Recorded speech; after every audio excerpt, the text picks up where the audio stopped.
As soon as I opened my eyes, I heard the heavy breathing of a woman beside me. The breathing was faint and broken. Trembling with fear, I turned my head, and by the dim light filtering through the window, I could clearly see her face. Even in the dark, she was beautiful. But the bruises on her collarbone were absolutely heartbreaking. What is going on? The crack of a belt, the shatter of a liquor bottle, the sound of a woman crying. Those wounds. I was the one who inflicted them. I've been reborn. Reborn into the body of a man my own age. He was a violent, abusive alcoholic, a lazy, gambling deadbeat. I, Chen Zuisheng, was once a billionaire business legend. But the moment I opened my eyes, I became the head of this broken family. A wife, beating, gambling drunkard. You're awake? Are you having trouble sleeping? Let me go pour you a cup of tea. There is no need.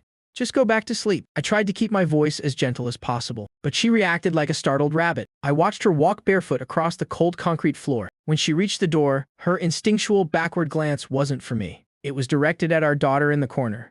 That look in Xu Meng's eyes, the emotions hidden within that gaze, made a businessman like me, who was so used to ruthless scheming, feel like my heart was being crushed. In my past life, I negotiated multi-billion-dollar deals. I met with politicians from all over the world. I slept with countless women who willingly threw themselves at me. I thought I had experienced everything life had to offer, but I had never seen a woman so deeply traumatized. Her first reaction upon waking was extreme caution, terrified of waking the monster who beat her. Her second was checking to see if her daughter was sleeping safely. I sat up and rubbed my temples. The memories kept flooding back. He was addicted to gambling, and whenever he lost, he beat his wife. Shut your mouth! You cheap bitch. How dare you ruin my luck? The worst beating she ever took. Left Xu Meng bedridden for 3 whole days. Yet she still had to force herself up to cook for him. He spent all day fooling around, accomplishing absolutely nothing. The entire family relied on Xu Meng's fruit stand at the market. The 2,000 or 3,000 yuan she made every month was all extorted by him to blow on gambling. Once he lost it all, had come home and beat her again. He didn't even care about his own daughter. When Qian had a high fever of 39 degrees, he was sitting at the gambling table, answered the phone, and just dropped one line. "I'm playing cards. Call me when She's dead." And finally yesterday. "Bro, you lost again." "It's fine.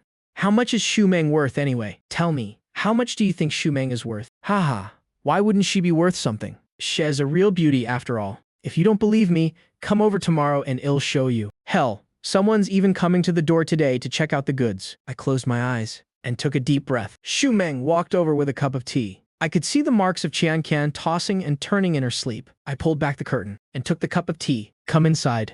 It wouldn't be good if the mosquitoes got in and bit the kid." Xu Meng quietly looked up at me, in complete disbelief that the man who beat and cursed her at the drop of a hat could actually say such words. She got into bed and coaxed Qian to sleep. She lay down with her back to me. Her body was slightly tense. After a long while, she finally spoke in a soft voice. "You can't sleep." I gave a soft, "yeah." It was as if she had received a signal. With trembling fingers, she began unbuttoning her nightgown. "The bed is a bit small. Please be gentle." Her voice was numb, completely resigned to her fate. My mind exploded. I instantly understood. The previous owner of this body actually made his wife do this right next to their daughter, using her body to appease his explosive rage. A wave of absolute disgust and fury rushed straight to my brain, followed immediately by an even more intense, agonizing heartache. I firmly grabbed her hand as she unbuttoned her clothes. "Xu Meng." I looked straight into her eyes. It was the first time I had called her name so seriously. "Listen to me. You never have to do this again." Her entire body trembled violently. Her eyes widened to their limits, filled with shock and confusion, and a fragile glimmer of hope she didn't dare reveal. "Go to sleep. I'm gonna give you and Qian a proper life." As the words left my mouth, the plan in my mind became crystal clear. I woke up just as the sky began to lighten, not out of habit, but from the burning urge to change everything immediately, surging in my chest. It burned so fiercely I couldn't sleep a wink. Xu Meng was lifting Qian out of bed as gently as humanly possible. Seeing me open my eyes, she jumped in panic. "I am sorry." I woke up on my own. I sat up. "Let me take Qian to school today. After that, I'll go with you to the fruit stand. Business at the stand hasn't been great lately." I knew she thought I was just going there to take her money. Fear had become her instinct. But this time, I didn't explain. I stood up and walked toward the kitchen. There were only a few eggs left in the fridge, and a bowl of cold rice. The emptiness was heartbreaking. When 2 plates of golden, fragrant egg fried rice were brought to the table, Xu Meng and Qian stood to the side. If witnessing an unbelievable miracle. Qian looked up with her little face. "Mommy, Daddy knows how to cook." Xu Meng didn't answer. She just looked at me with a deeply complex expression. The farmer's market was loud and full of life. I stood in front of Xu Meng's fruit stand and frowned slightly. It was way too bare. There was only one type of apple, haphazardly displayed. On a torn piece of cardboard, 3.8 yuan per caddy was scribbled crookedly. The auntie selling vegetables next door hollered, "Oh my." Zuosheng actually came to help today. Did the sun rise in the west? I didn't even bother giving her a glance. My mind was spinning rapidly. The lack of variety meant zero competitiveness. The rigid pricing left the profit margins way too thin. The foot traffic was sparse. It had absolutely no appeal. Xu Meng had to go pay the management fee. Before leaving, she gave me a deeply uneasy look. She whispered, "These apples cost 3 yuan wholesale." "I know.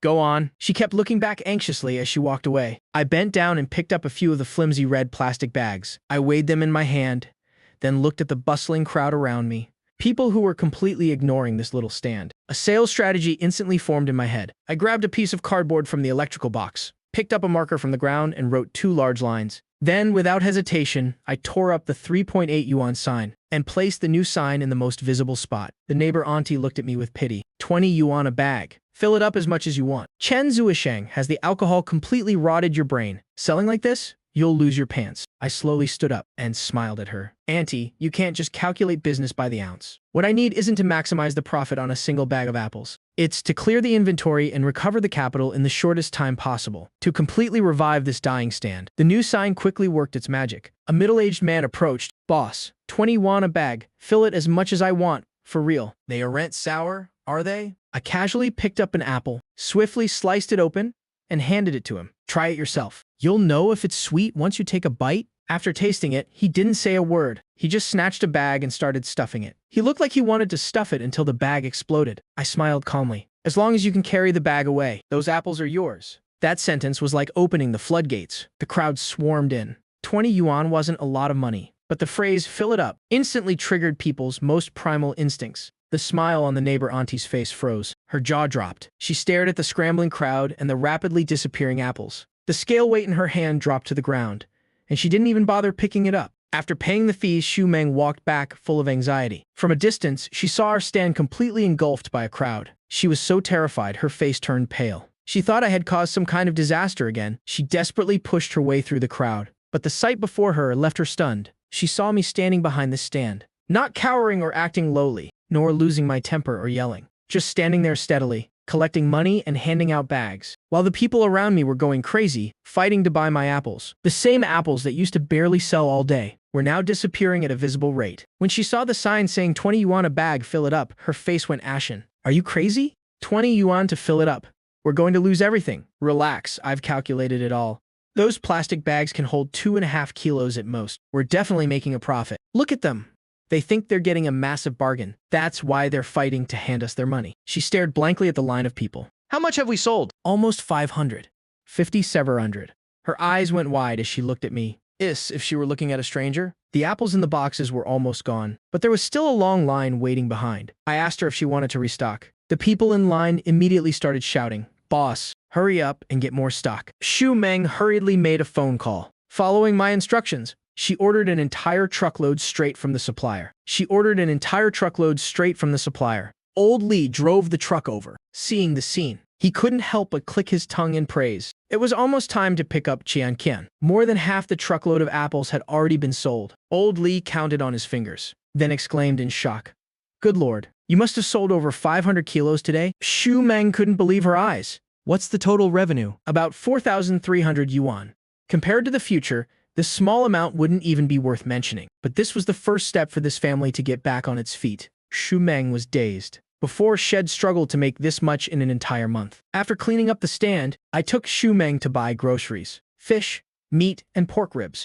We spent nearly 300 yuan. Xu Meng's lips parted, but she didn't say anything. I knew she was feeling the pinch of spending so much money, but today we absolutely had to celebrate. After picking up Qianqian, the little girl saw my hands full of groceries and cheered, dancing around. "Daddy, are we having a big feast?" That's right. Sweet and sour fish and braised pork ribs. I bent down and rubbed my cheek against her little face. "Yay. I love you the most, Daddy." She kept clinging to me, skipping around. Xu Meng watched the two of us, her eyes softening. There was a time when this home held nothing but silence and fear. Now, finally, there was a little warmth. The three of us walked home, laughing and chatting happily. Qianqian kept chattering away non-stop. A gentle smile bloomed on Xu Meng's face. This scene was everything I had yearned for since my rebirth. As we passed the convenience store at the end of the alley, Qianqian suddenly tugged at my shirt. Her eyes lit up as she pointed at a glass tank inside the store. "Daddy, look. Those bright red goldfish are so pretty." They were just ordinary goldfish, a few yuan each, but in Qianqian's eyes, they were priceless treasures. "All right, Daddy will buy them for you." Xu Meng turned her head and said, "I'll head back first to wash the vegetables." You two, hurry home.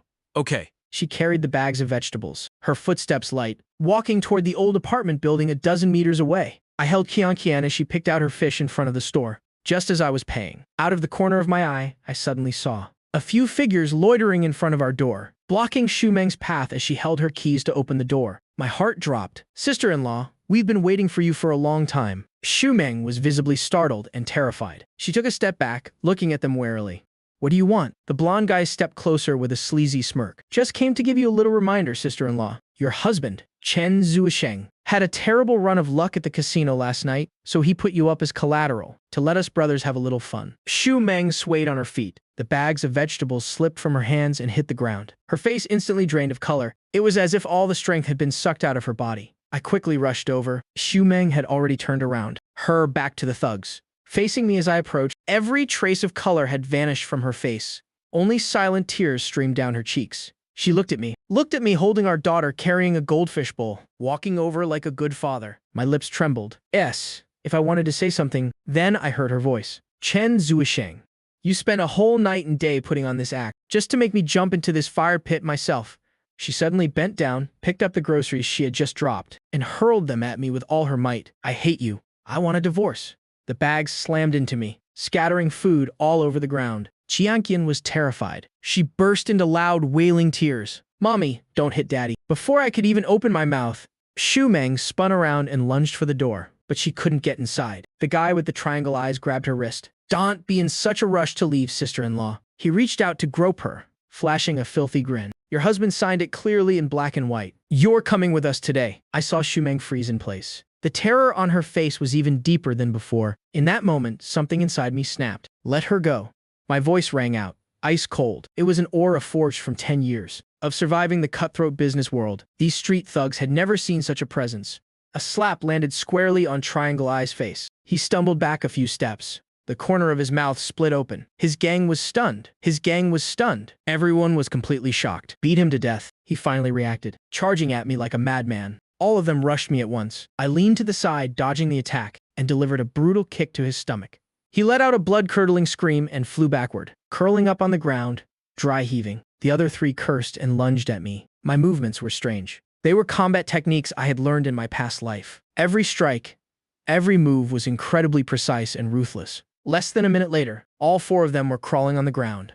Behind me, I heard Qianqian raise her little fists. She shouted, "Go, Daddy. Beat up the bad guys." Xu Meng remained completely silent. I walked up to Triangle Eyes and planted my foot on his chest. I looked down at him. "Listen closely. I've quit gambling. All previous debts are wiped clean. If you ever dare show your faces here again, I'll beat you every single time I see you. Understand?" He was still acting tough. You owe us money and refuse to pay. We're calling the cops." "Call the cops," I let out a cold laugh. "Illegal gambling rings. Do I need to tell you what the penalty is for massive illegal betting? I have the evidence right here on my phone. Want me to call the cops for you?" Their faces instantly turned pale. Sorry. "Brother Chen, we were wrong. We're getting out of here right now." "Hold on." I called them back. I turned my head and glanced at Xu Meng. She was still trembling. "Apologize to my wife. Now." The thugs looked like they wanted to die from humiliation, but they still had to bow their heads and apologize. "Sorry, sister-in-law. Get lost." I kicked Triangle Eyes aside. They scrambled to their feet and ran for their lives. The world fell quiet again.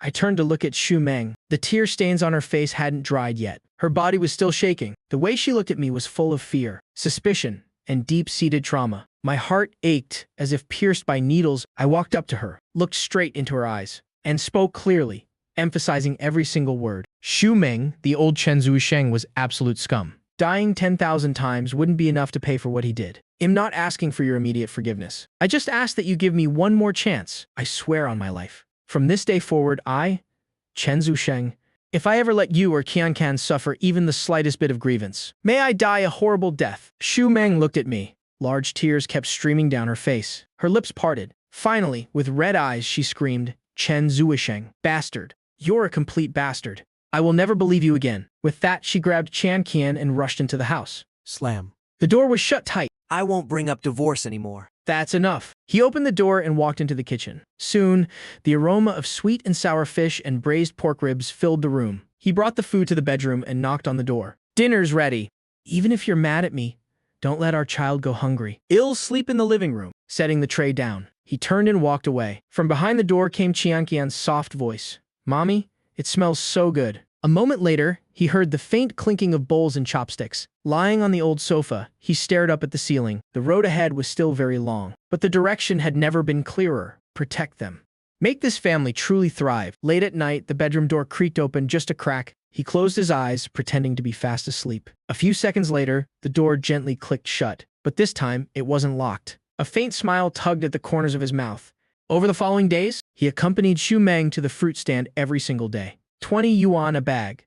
Pick whatever you like. This had become a signature attraction at the market. They steadily sold over 500 caddies of apples every day. In less than a week, exactly 10,000 yuan had been added to Xu Meng's bank card. At night, she often found herself unable to sleep. In the days that followed, sales began to drop. I rolled out a new strategy. Let's stock up on some cherries and blueberries. She frowned. I've tried that before. They simply don't sell. This time is different. I divided the stand into two sections. The standard tier, 15 yuan a caddy. This included apples and honey peaches. The premium tier, 25 yuan a caddy. Mix and match cherries and blueberries. All the fruit was washed, sliced, and neatly boxed. Add 1 yuan for unlimited yogurt. Add another yuan and get a free caddy of apples. The stand was clean and organized, standing out sharply amidst the chaotic vegetable market. That day's revenue broke 3,000. What satisfied me even more was that more people bought the premium fruit than the standard ones. While packing up, she couldn't help but ask me why. I looked at her and smiled, because expensive things make them feel like they're getting a better deal.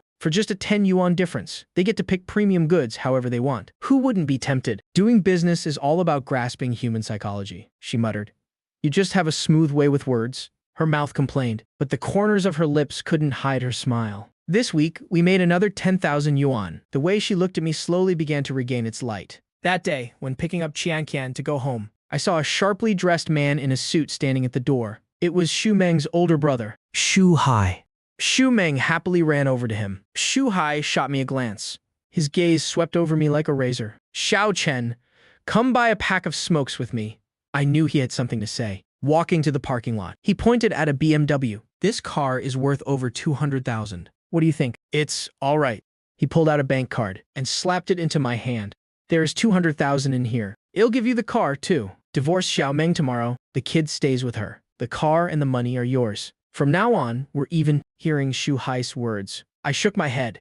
Brother-in-law, am not the same man I used to be. A leopard can't change its spots. Xu Hai's expression instantly turned ice cold. Xiao Meng is the precious jewel of our family. Look at the kind of life she has had to live since she got with you. Drinking, gambling. Do you even deserve her? If you think it's not enough money, name your price. Anger flared up inside me. I knew he was cursing the man I used to be, but those words still stung bitterly. Give me a few more months. You're not even worth an ant. He cut me off. You country bumpkin? Did you really think graduating college made you a city boy? If Xiao Meng hadn't been blind back then, what the hell would you even be? Don't people like you just want to climb the social ladder to cash in? Marrying a beautiful wife makes you feel like a big shot, doesn't it? Do you deserve her? I clenched my fists, then slowly let them go. My peasant background embarrasses your family. I looked him dead in the eye. Enunciating every word, I said, but don't try to throw money at me. You don't have enough. In 3 months, I can make 1,000,000 yuan. Come talk to me then. Xu Hai froze for a moment. Then, as if hearing the biggest joke in the world, he burst out laughing. I didn't bother paying him any more attention. I turned and headed back. When I got home, Xu Meng came out to greet me. Her eyes were full of worry. Are you okay? I'm fine. Your brother was just giving me some encouragement. I smiled and lied. She didn't believe me, but she didn't press the issue. Xu Hai stayed for dinner. At the dining table, his eyes swept over the old furniture in the house, and he frowned. You're still keeping this junk. Aren't you afraid people will laugh at you? Just as I was about to speak, Xu Meng gently tugged at my shirt under the table. She said softly to her brother, Brother, Zuisheng has really changed lately. Has helped me come up with a lot of ideas. And we've even made some money. Xu Hai scoffed coldly, not bothering to reply. Right at that moment, his phone rang. He picked it up. His expression instantly changed. What? President Liu isn't satisfied with our marketing plan. Didn't we agree to finalize the draft today? The voice on the other end sounded extremely frantic. Sitting nearby, I could vaguely hear. President Liu looked at the plan and said it was too outdated. Stuff like enjoying life and a masterpiece for the ages. He said clients nowadays don't care for this kind of stuff anymore. He wants to discuss it with you personally in the final 3 hours. If we can't fix it, the entire planning fee for this project will be cut. Even your job might be on the line. Shu Hai hurriedly pulled out his laptop and began humbly negotiating with the client. The other party demanded that it highlight a premium positioning. Without appearing arrogant, it needed cultural depth, yet also had to appeal to a younger demographic. I listened to a few sentences. Glancing at his proposal, I realized his entire mindset was completely wrong. High-end real estate isn't about selling houses. It's about selling social class and resources. It's about selling the future. I didn't say anything. I turned and went back to the kitchen. By the time I brought the food out again, Shu Hai had disappeared. His laptop was still open. The proposal was paused halfway through. My brother went outside to make a call. Shu Meng was sick with worry. If this gets messed up, he might even lose his job. I heard this real estate project is their company's most important project this year. Qianqian suddenly looked up with her little face. Daddy, are you smarter than Uncle? Unless you prove it to me. I smiled and sat down. Moving the mouse, I directly selected Shu Hei's unfinished proposal. I selected all and deleted everything. Are you crazy? Shu Meng gasped. He hasn't saved it yet.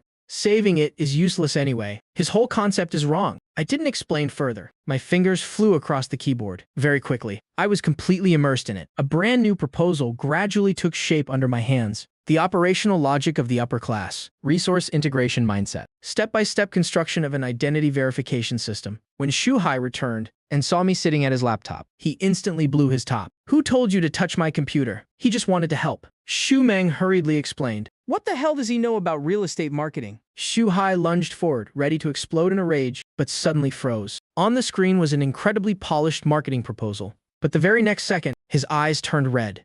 Where is my old proposal? Deleted. He trembled all over. Do you know how many all-nighters I pulled for that? But right at that moment, his phone rang. It was time to submit the draft. He stared at the nearly finished new proposal on the screen, his expression shifting rapidly. Finally, he gritted his teeth and hit send. Then he glared at me with burning eyes. If this gets screwed up, I won't let you off the hook. The results weren't out yet. I picked up my glass of water and took a sip. Less than 10 minutes later, his phone rang again. He answered and listened for a few moments. The corner of his mouth twitched slightly. After hanging up, he looked at me with a deeply complex expression. Then he grabbed his laptop and walked straight out. Heading to the company. I'll settle the score with you when I get back. I smiled faintly. I knew exactly what he was about to face. The contents of that proposal were absolutely not something someone of his caliber could clearly explain. Sure enough, not long after, my phone rang. It was Shu Hai on the other end. His voice sounded a bit flustered. Chen Zuisheng, can you come to my company right now? President Liu insists on meeting the planner in person. Send me the address. I'll drive over and pick you up. On the way to the company, Shu Hai drove very fast. The atmosphere in the car was incredibly heavy. He didn't say a word, and I didn't bother speaking either. While waiting at a red light, his face was tense. Finally, he blurted out, Later, when we meet President Liu, keep your mouth shut. Let me handle it. I shot him a glance. Keep making things up, and get exposed right on the spot. His face flushed bright red. He fell silent, then walked into the reception room. An elegantly dressed middle-aged man stood up. Pointing at the projector screen, he asked me, Mr. Chen, this concept of an upper-class convergence playground is excellent. How exactly do we implement it? I walked up to the projector. I told the assistant to flip to the operations page. I designed an identity verification system. First, property owners must pass a review by the management board. It's not just about having money. They must possess valuable resources for the elite community, such as a strong network, specialized skills, or social influence. Second, I propose reserving 30% of the housing stock as flexible living spaces to invite top-tier entrepreneurs, artists, and scholars for short-term residencies, allowing the community to generate its own prestige. Third, host monthly high society dialogues. As long as we invite outstanding figures in the industry, non-residents won't be able to buy a ticket in no matter how much money they have. President Liu's eyes lit up, transforming a house from a mere commodity into a membership ticket. He asked about a few more details. I answered fluently. The veteran planners beside him nodded continuously in approval. President Liu stood up, looking at me with a burning gaze. The marketing director position is currently vacant. Annual salary, 500,000 yuan. Will you take the job? 500,000 yuan. I felt Shu Hai's breath hitch for a second. I smiled and shook my head. I still have to help my wife run her fruit stand. I'm not considering getting a job right now. President Liu was stunned for a moment. I continued, but there's something I'm not sure if I should say. Please do. Your pricing for this real estate project is far too conservative. The atmosphere instantly froze. Shuhai hurriedly tugged at my sleeve. President Liu narrowed his eyes. Mr. Chen, What do you mean? given the current market situation, our pricing is already the highest in this area, if I'm not mistaken. The opening price you've prepared is 85,000 yuan per square meter, right? I paused for a moment. I suggest raising it to over 120,000 yuan. Gasps of shock echoed throughout the meeting room. Some people had already started shaking their heads. President Liu said, Mr. Chen, perhaps you don't fully understand the market. In this area, anything over 90,000 yuan is already a tough sell.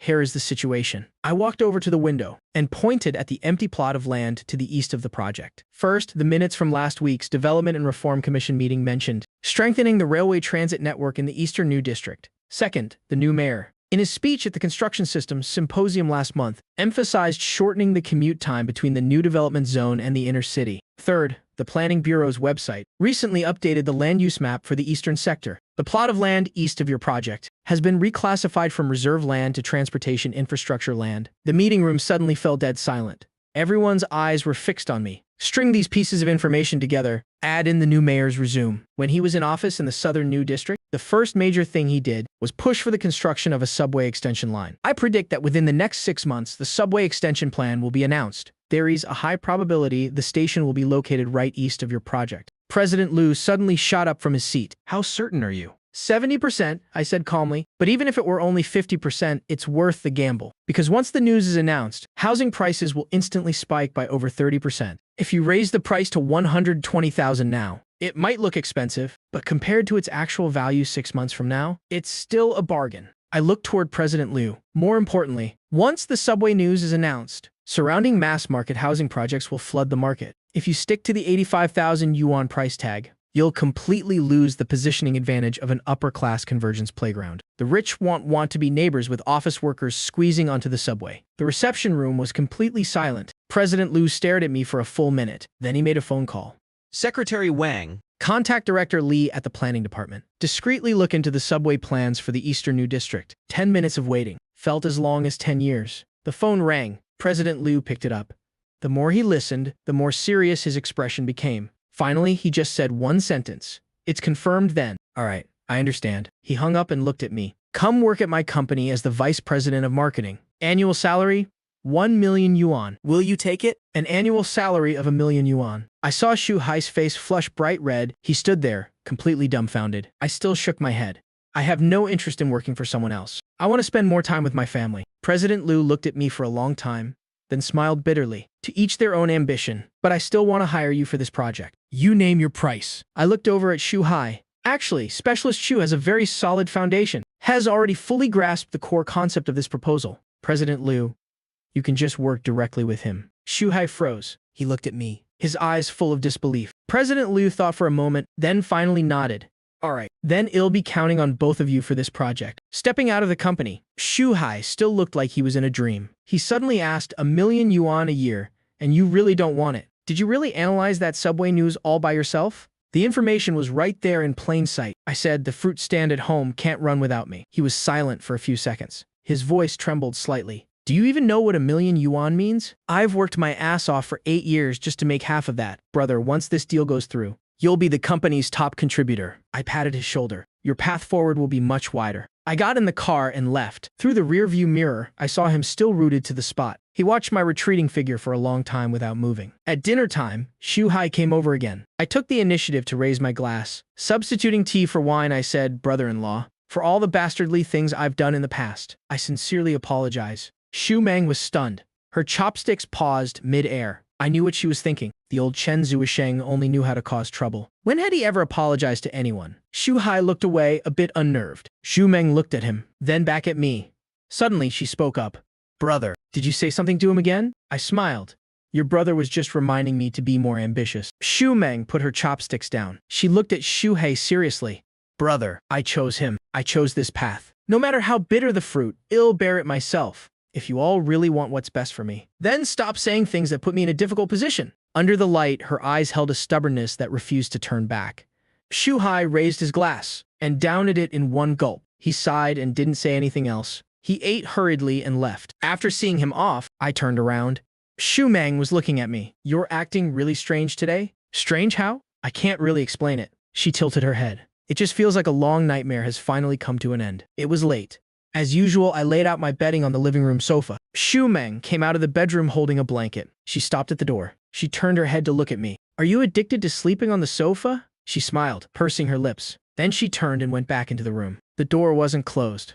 Early the next morning, Shu Meng took Qian Qian to check out a new kindergarten. I stayed home to check the accounts, planning my next move. Near noon, my phone suddenly rang. As soon as I picked up, I heard Shu Meng's sobbing voice. There was a chaotic noise in the background. Zuisheng hurried to the city people's hospital. Qian Qian.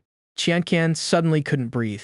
Shez in the emergency room right now. My mind went completely blank. I dropped everything and rushed out the door. At the hospital, the Shu family was already there. As soon as my father-in-law, Xu Zhengqi, saw me, he stormed over in a rage. Chen Zuisheng, look at this. Look at how much you've ruined her. The doctor said this illness should have been caught early. A nurse hurriedly stopped the family.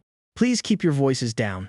My mother-in-law, Gu Manru, walked over with red eyes. Her voice trembled. The doctor said it's idiopathic pulmonary arterial hypertension, a rare disease. The medication they're using now is just to temporarily stabilize her. She needs a specific targeted drug. The imported one costs over 100,000 a month, and she has to take it long-term. My heart felt like it was being crushed. Pulmonary arterial hypertension. How is that possible? Shu Meng threw herself into my arms, crying so hard her whole body shook. The doctor said Shez probably had it for a long time. The symptoms weren't obvious. It's all my fault for not noticing. Sometimes she said she was tired, but I just thought she was worn out from playing. What's the point of saying all this now? Xu Zhengqi's voice was harsh. Treating the illness requires money. The targeted drug costs over 100,000 a month. Can you even afford that? Gu Manru looked at her daughter. Xiao Meng, listen to me. Get a divorce. Once you divorce, the Shu family will cover Qianqian's medical bills. Shu Meng suddenly looked up. Mom. What are you saying? Do you still want to follow him and suffer? Just look at the child. Gu Manru burst into tears too. We can't stop this medication. If we stop, her condition will deteriorate rapidly. Shu Meng stared blankly at the tightly closed emergency room doors. Her tears kept falling, but she wiped her face fiercely and stood up straight. Mom, I've already told you. I chose him. I chose this path. No matter how hard or difficult it gets, well, bear it ourselves. Can you bear it? Xu Zhengqi yelled angrily. Over 30,000 yuan a month. And who knows how long she'll have to take this drug. I pulled Shu Meng behind me to protect her and looked straight at Xu Zhengqi. Well, figure out the money ourselves. You don't need to worry about it, Dad. Figure it out. What can you possibly figure out? Xu Hai couldn't help but speak up. You turned down a job with 1 million yuan annual salary from Director Liu. I have my own ways now. I cut him off. Qian Qian is our daughter. We will take full responsibility for her. Xu Zhengqi stared at me for a long time, then suddenly let out a cold laugh. Fine. You've got some nerve. Then you two can bear it yourselves. Let's go. The Shu family all left. Shu Meng leaned on my shoulder, sobbing. Her shoulders trembled uncontrollably. Don't be afraid. I patted her back gently. I'm here. But what about the medical bills?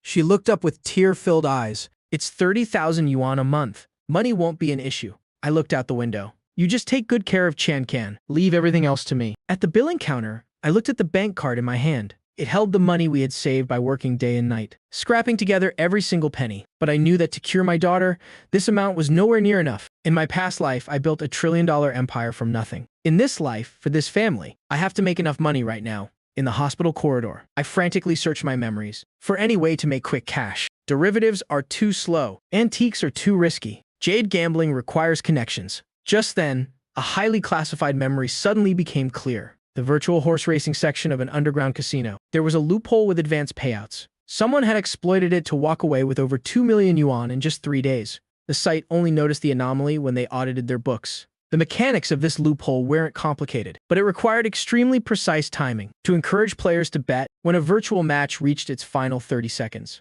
The system would use real-time odds to advance the potential winnings, displaying them as the user's available balance. The catch was, during these final 30 seconds, if a user used this virtual balance to bet on other matches that were about to end, the system would actually confirm the bet. As long as it was done right, you could use a small amount of real capital to leverage dozens of times the virtual capital and place chain bets. Once all the matches were settled, as long as the final bet won, the profit would be real money. Simply put, it's like betting 100 yuan at a casino before the results are out. If you're about to win, they front you 1,000 yuan in chips and say this could be yours. You immediately turn around and use that 1,000 yuan in chips to bet at another table and win. In the end, the The casino has no choice but to pay up, and I knew the exact operational time frame of this loophole, its trigger conditions, and how to bypass the risk control system. Most importantly, at this point in time, no one knew about this loophole yet. I glanced at the clock in the hospital corridor. 20 p.m. I turned and quickly walked out of the inpatient ward. Near the hospital was a rundown internet cafe, thick with cigarette smoke. I got a computer in the most secluded corner and logged into a site that looked like a normal sports news page. But I knew the secret entrance.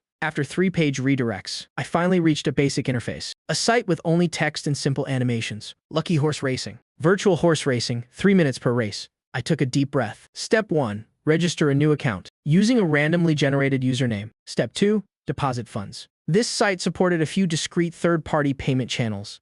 I chose to deposit in scattered, small amounts. 5 minutes later, 5,000 yuan of capital was in the account. Account balance, 5,000. At 2:40 p.m., the first virtual horse race began. I bet 1,000 yuan on horse number 3 at 2.5 odds. The simulated race reached its final 40 seconds. Horse, no. 3 moved up from 5th to 2nd place. At this moment, in the bottom right corner of the system interface, my available balance suddenly jumped. From 4,000, it became 5,500. The system had taken the 1,000 yuan bet and added the 1,500 yuan in potential winnings in advance. But I didn't make a move yet. This was just a normal display. It wasn't the loophole yet. The race ended. Horse, no. 3 won by a narrow margin. Actual settlement, 1,500 profit. Account balance, 6,500. The second race was at 2:45 p.m. I bet 2,000 yuan on a consecutive win. Predicting the top 2 horses, odds 3.2. In the final 30 seconds, the system displayed the advanced profit again. My balance jumped from 4,500 to 11,400. 4,500 plus 2,000 times 3.2. Here comes the crucial part. When the race had only 25 seconds left, I quickly switched to another virtual soccer match that was about to end. In a minor prop bet, I used the entire 11,400 balance to place a wager. In the last 5 minutes, the odds for a goal being scored were 1.8. The system confirmed it successfully. Bet placed successfully. The loophole really existed. It treated the projected profit as actual usable capital. My heart started beating faster. The horse race ended. Consecutive win, profit earned 4,400.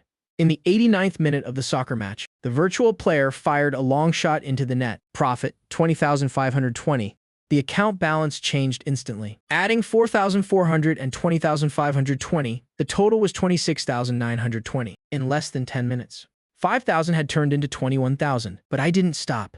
I knew this loophole could be exploited continuously. As long as I timed the final 30 seconds of each match perfectly, the multiplier effect would snowball, making the virtual capital grow exponentially. Even if I lost, I'd only be losing that virtual capital. Round 3. Round 4. Round 3. Round 4. My hands moved swiftly over the keyboard and mouse. My eyes were glued to 3 windows at once, each counting down different matches. Every move had to be precise down to the second. At 3:21 p.m., I completed the final round of operations. The final account balance on the screen was 126,800. I had used 5,000 yuan to make over 140 times the profit in just an hour. I leaned back in my chair, staring at the numbers on the screen. My palms sweaty. I clicked the withdraw button. The site notified me that large withdrawals required manual review, and the funds would hit my account within 2 hours. I cleared all my browsing history, shut down the computer, and got up to leave. When I stepped out of the internet cafe, the sunlight was a bit blinding. I raised my hand to shield my eyes and took a deep breath. 120,000 yuan was still far too little for Chankin's condition. To cure her completely, I needed a lot more money, but I knew that very soon, someone would come and hand me the money. Pushing open the hospital room door, I heard the nurse's cold voice. Ems. XU. There's only a 5,000 yuan deposit in the system. You must pay the full amount today. Otherwise, we can't continue with the tests and medication. Xu Meng was so frantic she was crying. That's impossible. My husband just went to pay 10,000 yuan an hour ago. She saw me walk in, and her voice suddenly caught in her throat. Where's the money? Where's the 10,000 yuan? You only paid 5,000. I looked into her eyes. I took the other 5,000 to bet on horse racing. Horse racing? Xu Meng's expression instantly shattered. She stumbled a bit. If all her strength had been drained, Chen Zuisheng, that was Qian Qian's life-saving money, and you took it to gamble. She lunged at me, pounding her fists against my chest, crying her heart out. Are you even human? What happened to your promises? The nurse standing nearby shook her head and sighed, her eyes full of contempt. I grabbed her wrists and lowered my voice. Meng, Listen to me. I won with that 5,000. The money will hit the account within 2 hours of withdrawal. Qianqian's medical bills are temporarily sorted. She stopped and looked up, looking at me with absolute despair. You're starting again. You're starting to lie again, aren't you? The finger she pointed at me trembled violently. You know full well what I hate most about you is? What happened to your promises? I stayed silent. Anything I said right now would just sound like an excuse? Give me 2 hours. I let go of her and looked at our pale daughter on the hospital bed. In 2 hours, I'll bring the money back. With that, I turned and left. Behind me was her suppressed, desperate crying. When I came back with hot porridge, Xu Meng was slumped by the bed, seemingly asleep, but her trembling shoulders gave her away. Qianqian was awake. Her tiny body was covered in IV tubes. Seeing me, she managed a weak smile. Daddy, Qianqian is being very good. I leaned down and gently touched her little face. Daddy will definitely beat this illness. I'll take you to the most fun amusement park, and eat cotton candy bigger than the clouds. Qianqian's eyes lit up. She whispered, I want to be with Daddy and Mommy forever. Xu Meng looked up. Her eyes were red. She looked at our daughter's pleading eyes, then back at me. Finally, she just let out an exhausted sigh. Taking the bowl of porridge, she said, Go take care of your business first. Her voice was hoarse. I'm here. I knew this was the last bit of a chance she was giving me. I glanced at my watch. When I walked out of the hospital room, I didn't look back. I left the hospital. Preparing to head to the bank, a black Mercedes suddenly blocked my path. The car door opened. 2 men in black suits with expressionless faces stepped out. Mr. Chen, Boss Gu invites you into the car for a chat. That was fast. I nodded and got in. The interior was incredibly spacious. A man in his 40s, wearing an exquisitely tailored suit, sat across from me. His features weren't fierce at all. In fact, he looked somewhat refined. Guidong. I had dealt with him quite a bit in my past life, and even collaborated with him. Chen Zuisheng. He looked up at me. You've got some skills? That crappy system of mine. I hired 7 or 8 programmers to watch over it, and there hasn't been a single glitch in 3 years. You just made your move and tore a massive hole in it. Tell me, how did you find it? I leaned back in my seat, meeting his gaze. Boss Gu, you run a casino, but you're afraid of people winning money. The system having a loophole is your problem. I won that money with my own skills. What are you trying to back out of paying? Weidong narrowed his eyes. It's just over 100 grand. I, Gu Weidong, am not that sore of a loser. He smiled. You can take the money, but you can't just walk away without paying a price. I knew he was probing into my background. I knew him very well in my past life, but I couldn't show all my cards just yet. I smiled. Fair enough. I won't take your money for nothing. How about I give you a piece of information? Weidong raised an eyebrow. Let's hear it. It's about your old man, mister? Gu Chenggang. The jade ring on Gu Weidong's finger stopped moving. Has he been experiencing occasional chest tightness lately, along with numbness in his left shoulder and arm? My voice was calm. I advise him to go get a coronary CT scan immediately. Focus on checking the midsection of the left anterior descending artery. Routine checkups won't detect non-calcified plaques. Weidong's pupils contracted slightly. He stared at me for a few seconds, then immediately made a call. Director Wang, please arrange an emergency heart exam for my old man. A coronary CT scan focusing on the left anterior descending artery. Yes. The car fell into silence. 40 minutes later, his phone rang. Guidong picked it up, and his expression drastically changed. After hanging up, the way he looked at me had completely changed. The left anterior descending artery is severely narrowed. Over 85%. Any later, and we wouldn't have been able to save him. Chen Zuisheng, who exactly are you? That doesn't matter. I met his gaze. My money will be unfrozen and my safety guaranteed. On my turf, Weidong stared at me intently. No one can touch you, but someone like you wouldn't take this risk just for 70 million. You still have something else to say, don't you? Sharp as expected. There is indeed one more piece of information. I looked him in the eye. About a woman you've been searching for over a decade without success. And a child whose existence you probably don't even know about. Weidong suddenly sat up straight. His refined demeanor completely vanished. His eyes filled with shock. What did you say? She married a high school teacher in Suzhou. She lives a very quiet life. I lowered my voice. She has a daughter. Her 7th birthday is on June 17th. Weidong's face turned pale. His fingers trembled slightly. That date. That age? Speak. What do you want? His voice was raspy and thick. 500 million yuan, and this information is yours. A Chiang. Transfer the funds immediately. Guidong turned and gave the order. 10 minutes later, my phone vibrated. A notification confirmed the money had hit my bank account. I sent him the detailed information I had already prepared on my phone. The deal was done. I opened the car door. My daughter is in the hospital. She needs absolute peace and quiet. Don't let any trouble find its way to her door. Guidong gave a decisive nod. I'll arrange the best resources at the hospital. The car door slammed shut. The Mercedes drove away. I stood at the hospital entrance. I now had 572 million yuan in my card. Qianqian's medical fees were finally covered. I gripped my phone tightly. I hurried into the hospital building. I rushed toward the ward as fast as I could. I pushed the door open, but Xu Meng wasn't there. My father-in-law, Xu Zhengqi, was sitting by the bed. His face was grim and ashen. Your daughter is this sick. Yet as a father, you're out running around everywhere. I didn't even bother to acknowledge him. I walked to the bedside and touched Qianqian's forehead. I asked softly, "Where's Mommy, sweetie?" Mommy said she had something to take care of. She told Grandpa to watch me.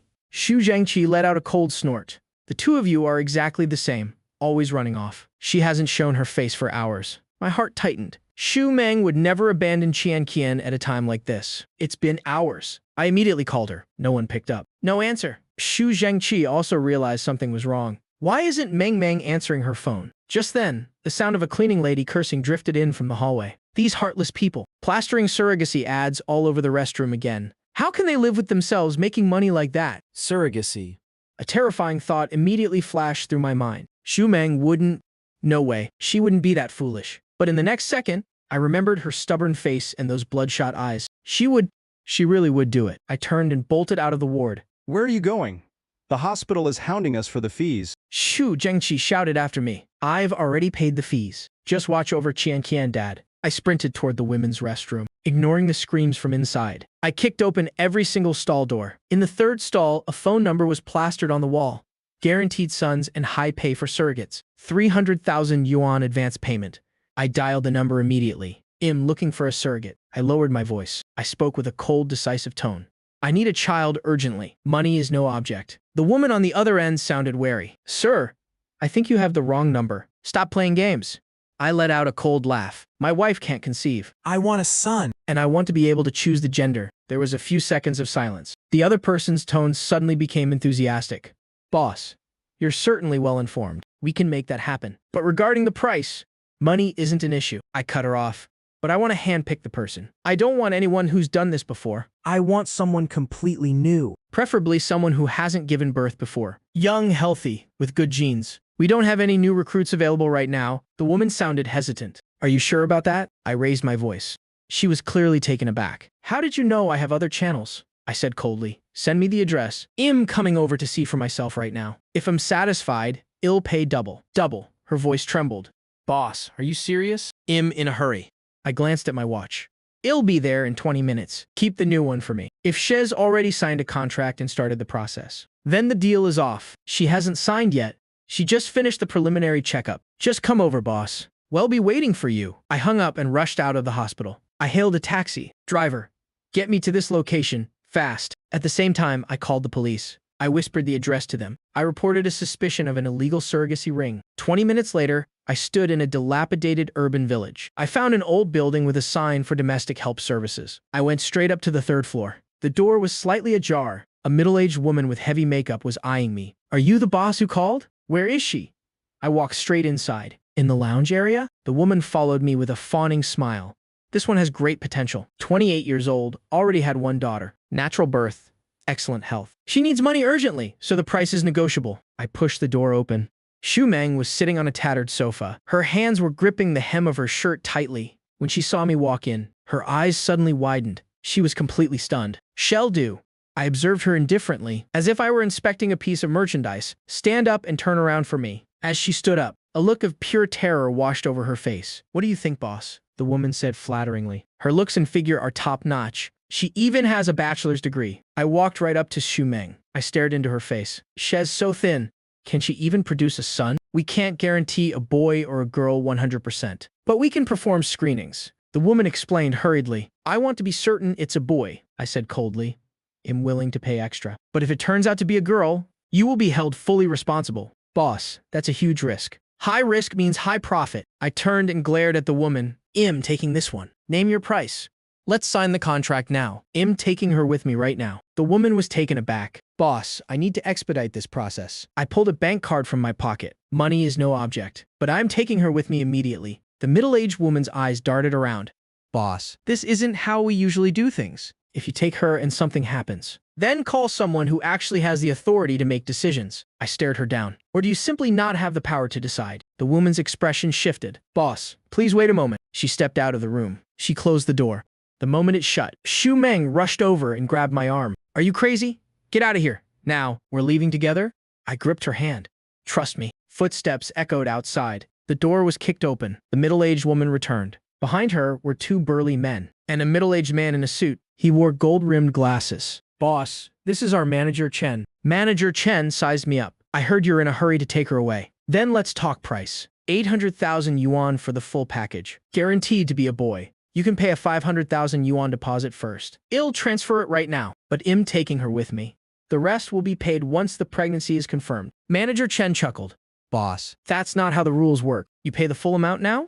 As for the girl, we will deliver her to your specified location. He adjusted his glasses. His smile was laced with hidden meaning. Otherwise, I'm afraid you won't be leaving this room. I narrowed my eyes. My money isn't that easy to swallow. Then let's see if you have what it takes to walk out that door. Manager Chen gave a subtle nod. The two thugs took a step forward. Right then, the faint sound of police sirens drifted from below. Manager Chen's face changed instantly. You called the cops? Why would I do that? I let out a cold laugh. But it seems your business isn't exactly clean. The sirens grew louder, closing in fast. Chaos erupted downstairs. Manager Chen roared, "Waste him. Get out through the back." The two thugs lunged at me from both sides. I shoved Xu Meng into the corner with all my strength. I grabbed a chair and swung it with everything I had. The guy on the left grunted. The wooden chair shattered against his shoulder. He let out a pained groan. His movements faltered for a second. But the thug on the right had already thrown a punch that whistled through the air, aiming straight for my temple. I jerked my head to the side. The fist grazed my cheek. It burned like fire. Before I could even steady myself, a flash of cold steel caught my eye. He had pulled out a switchblade. He lunged straight for Xu Meng. Xu Meng's piercing scream filled the room. In a heartbeat, I threw myself forward. I shielded Xu Meng with my body. The sound of the sharp blades sinking into flesh was sickening. A surge of agonizing pain exploded. My left shoulder went cold. Then it turned into a searing white-hot burn. The thug hadn't expected me to jump in front of the blade. He froze for a split second. That was my chance. My right hand clamped onto his wrist, and I slammed my forehead into the bridge of his nose. A sickening crunch followed by a pathetic howl. He dropped the knife. Police. Don't move. Everyone on the ground. In that single moment, the police stormed the floor. I clutched my left shoulder as blood soaked through my shirt. I stayed positioned in front of Xu Meng. I raised my right hand. Officer, were the victims here? Manager Chen was pinned to the floor, still trying to struggle. But the officers held him down firmly. A young officer saw me covered in blood. He immediately barked into his radio. "We have a casualty here. Send an ambulance immediately." Xu Meng rushed to my side. Her trembling hands pressed against my wound. Tears streamed down her face. Her voice broke as she sobbed. You're bleeding. There is so much blood." I leaned against the wall. I forced a small smile for her. I used my good hand to gently touch her face. "It's okay. It's just a scratch. As long as you're safe, that's all that matters." By the time we walked out of the police station, the sky was pitch black. Xu Meng gripped my arm tightly. Her fingertips were ice cold. She was still shaking. Once we reached a quiet spot, she stopped walking. She looked up at me. Her face was stained with tears. "How did you know I was there? How could you be so reckless to go in alone?" I reached out and gently wiped away her tears. "Because you're my wife, and Qianqian is our daughter. Even if the sky falls, I'm here to hold it up. Don't worry. I've already paid Qianqian's medical bills." Xu Meng collapsed into my arms and sobbed uncontrollably, as if she were finally letting out all the fear and resentment. I held her trembling body close, letting her tears soak into my shirt. The night sky was indifferent, but the darkest moment had finally passed. Back at the hospital, a nurse tended to my wound. The stab wound on my left shoulder required over 10 stitches. The doctor said if it had been any deeper, it would have hit a nerve. Once I was bandaged up, I told Xu Meng to go check on our daughter first. She hesitated for a moment, but having been away from the child for so long, she couldn't rest. Finally, she nodded and went. She was still uneasy, but she eventually went. I sat on the bench in the treatment room and let out a long sigh. Just as I was about to stand up, my phone chimed with a notification. Weidong's side had transferred another sum of money. They said it was a medical support fund for Qianqian. I glanced at the amount.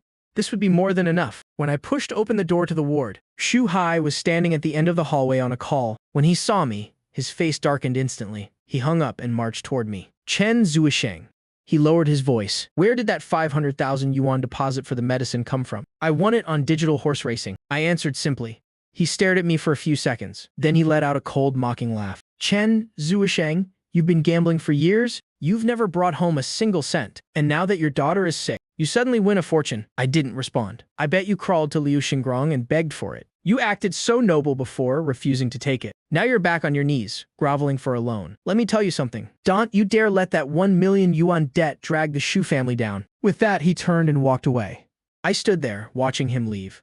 Over the next month, Qianqian remained hospitalized. Idiopathic pulmonary arterial hypertension is extremely rare. In this country, we could only rely on imported targeted drugs. Despite our efforts, her condition continued to deteriorate bit by bit. Xu Meng and I took turns watching over her. She took the day shift, and I took the night. When I was tired, I'd catch a few minutes of sleep on the hallway chairs. When I was hungry, I'd eat the cheapest boxed meals from the cafeteria. The rest of the Xu family never showed their faces. I knew Xu Meng was hurting inside, but she never said a word. Sometimes I'd wake up in the middle of the night and see her slumped by the bed, staring blankly while holding Qianqian's tiny hand. A month later, the Xu family finally showed up. The doctor was finishing an examination on Qianqian. After he was done, the doctor spoke to us. The current medication can only delay the progression of the disease. It cannot reverse it. If this continues, the strain on the child's heart and lungs will only get heavier. The first thing Xu Zhengqi asked about was the money. That 500,000 yuan must be almost gone by now, right? Xu Hai added coldly. Have you figured out how you're going to pay it back? That money wasn't a loan, Xu Ming said. It wasn't a loan, Guiyu Manru interrupted. What? Did it just fall from the sky then? Xu Zhengqi stood before everyone, pointing a finger at my face as he yelled, Chen Zuosheng, you liar. You've ruined my daughter and my granddaughter. I suppressed my anger. Dad. Keep your voice down. Don't upset the child. You think you're worthy of calling me dad? Just then, the ward door was pushed open. The doctor entered, followed by several specialists. I have some news. The doctor looked toward us. A team of specialists from a top international heart and lung center is about to launch an advanced intervention program here. It combines gene-targeted therapy with the reconstruction of pulmonary microcirculation. Combined with precise targeted regulation, there is a chance to completely reverse the condition. He paused for a moment. Qianqian's vitals happened to meet all the criteria. Xu Meng suddenly gripped my hand. Her eyes were red. But we must start the treatment process immediately. The initial cost is 1 million yuan. I turned and walked out of the ward. At the end of the hallway, I called Gu Weidong. Don't worry about the money anymore. He told me that Professor Robert was someone he personally invited from Zurich. Hez reviewed your daughter's case and said it's better than expected. The surgical outcome should be ideal. Thank you. I'm the one who should be thanking you. He paused for a moment. My wife and daughter have found a protector in you, Mr. Chen. I will remember this favor. I hung up the phone. I headed back to the payment counter. By the time I returned to the ward door, I could hear Xu Zhengqi's voice from inside. See, the moment money is mentioned, he disappears. Meng, as long as you get a divorce, the Xu family will take care of this. Xu Meng's voice was very soft, but incredibly firm. Mom, Dad, I appreciate the offer, but it's really not necessary. Zuosheng already paid another 1 million yuan deposit the day before yesterday. The room fell silent for several seconds. A nurse pushed the door open to prepare for surgery. She mentioned casually, the child's father just paid another 1 million. It's for post-operative care and imported targeted medications. I stood at the door. I looked at Xu Zhengqi, Guiyu Manru, and Xu Hai. All three of them were frozen in shock. The red light outside the operating room was on. Xu Meng leaned against my shoulder. Her body was trembling slightly. I took her hand. Professor Robert is a world-renowned expert in pulmonary hypertension. Has performed 27 of these surgeries. Every single one was a success. Everything will be fine. Xu Hai walked over with a dark expression. Chen Zuosheng, just how much money did you borrow from President Liu? I looked up at him. My business is none of your concern. 2 million yuan. Even if the Xu family sold our house, we couldn't cover that. He turned to Xu Meng. Sis. Tell me the truth. Xu Meng was just about to speak. Xu Zhengqi strode over and pointed right at my nose. Why are you asking him? Hez only good at lying and gambling. He turned to Xu Meng. Meng, Dad currently has 1 million yuan in savings. As long as you agree to a divorce, I'll transfer this money to you immediately. But tomorrow morning, I was planning to invest this money into the pension mortgage project led by Director Zhou. Guiyu Manru stood nearby and explained, the annual return is at least 30%. This is an internal opportunity within the retired officials' circle. It's a 10-year contract. After 10 years, not only will the company return the house exactly as it is, but there will also be additional returns on the capital. Director Zhou already said it. This is a national pilot project. There are only a few spots available. Your mom and I figured, we'd let the money make money. In the end, it'll all be left to you kids anyway. I looked at Xu Zhengqi. Dad, the model you just mentioned, is mortgaging real estate to a third-party company in exchange for pension funds, right? Xu Zhengqi froze for a moment. His face clearly showed disdain. My old superior personally vouched for it. It's a legitimate company contract, and I've already had a lawyer look it over. What do you know? This is a new scam that's popped up in the last 2 years. These so-called professional companies are usually just shell corporations. Their registered capital is only a few tens of thousands of yuan. Sure, they'll pay the pension on time for the first few months. But by the time people realize what's happening, both their houses and their money will be completely gone. Director Joe is either being scammed himself, or, well, I haven't even finished. Bullshit. Xu Zhengqi flew into a rage. Our lifelong connections and networks. Is it your place, you drunkard, to point fingers at them? The contract is in black and white. You think the government wouldn't regulate it? I think you're just jealous. Dad. Xu Meng suddenly stood up. Her voice trembled. Take your project and go. I don't need your money anymore. Whether Qianqian lives or dies, I'll bear it alone. Xu Zhengqi's face turned pale. He pointed at his daughter, speechless for a long time. Finally, he flung his hand down. Fine. Don't you dare regret this? Gay Manra's eyes were red as she sighed.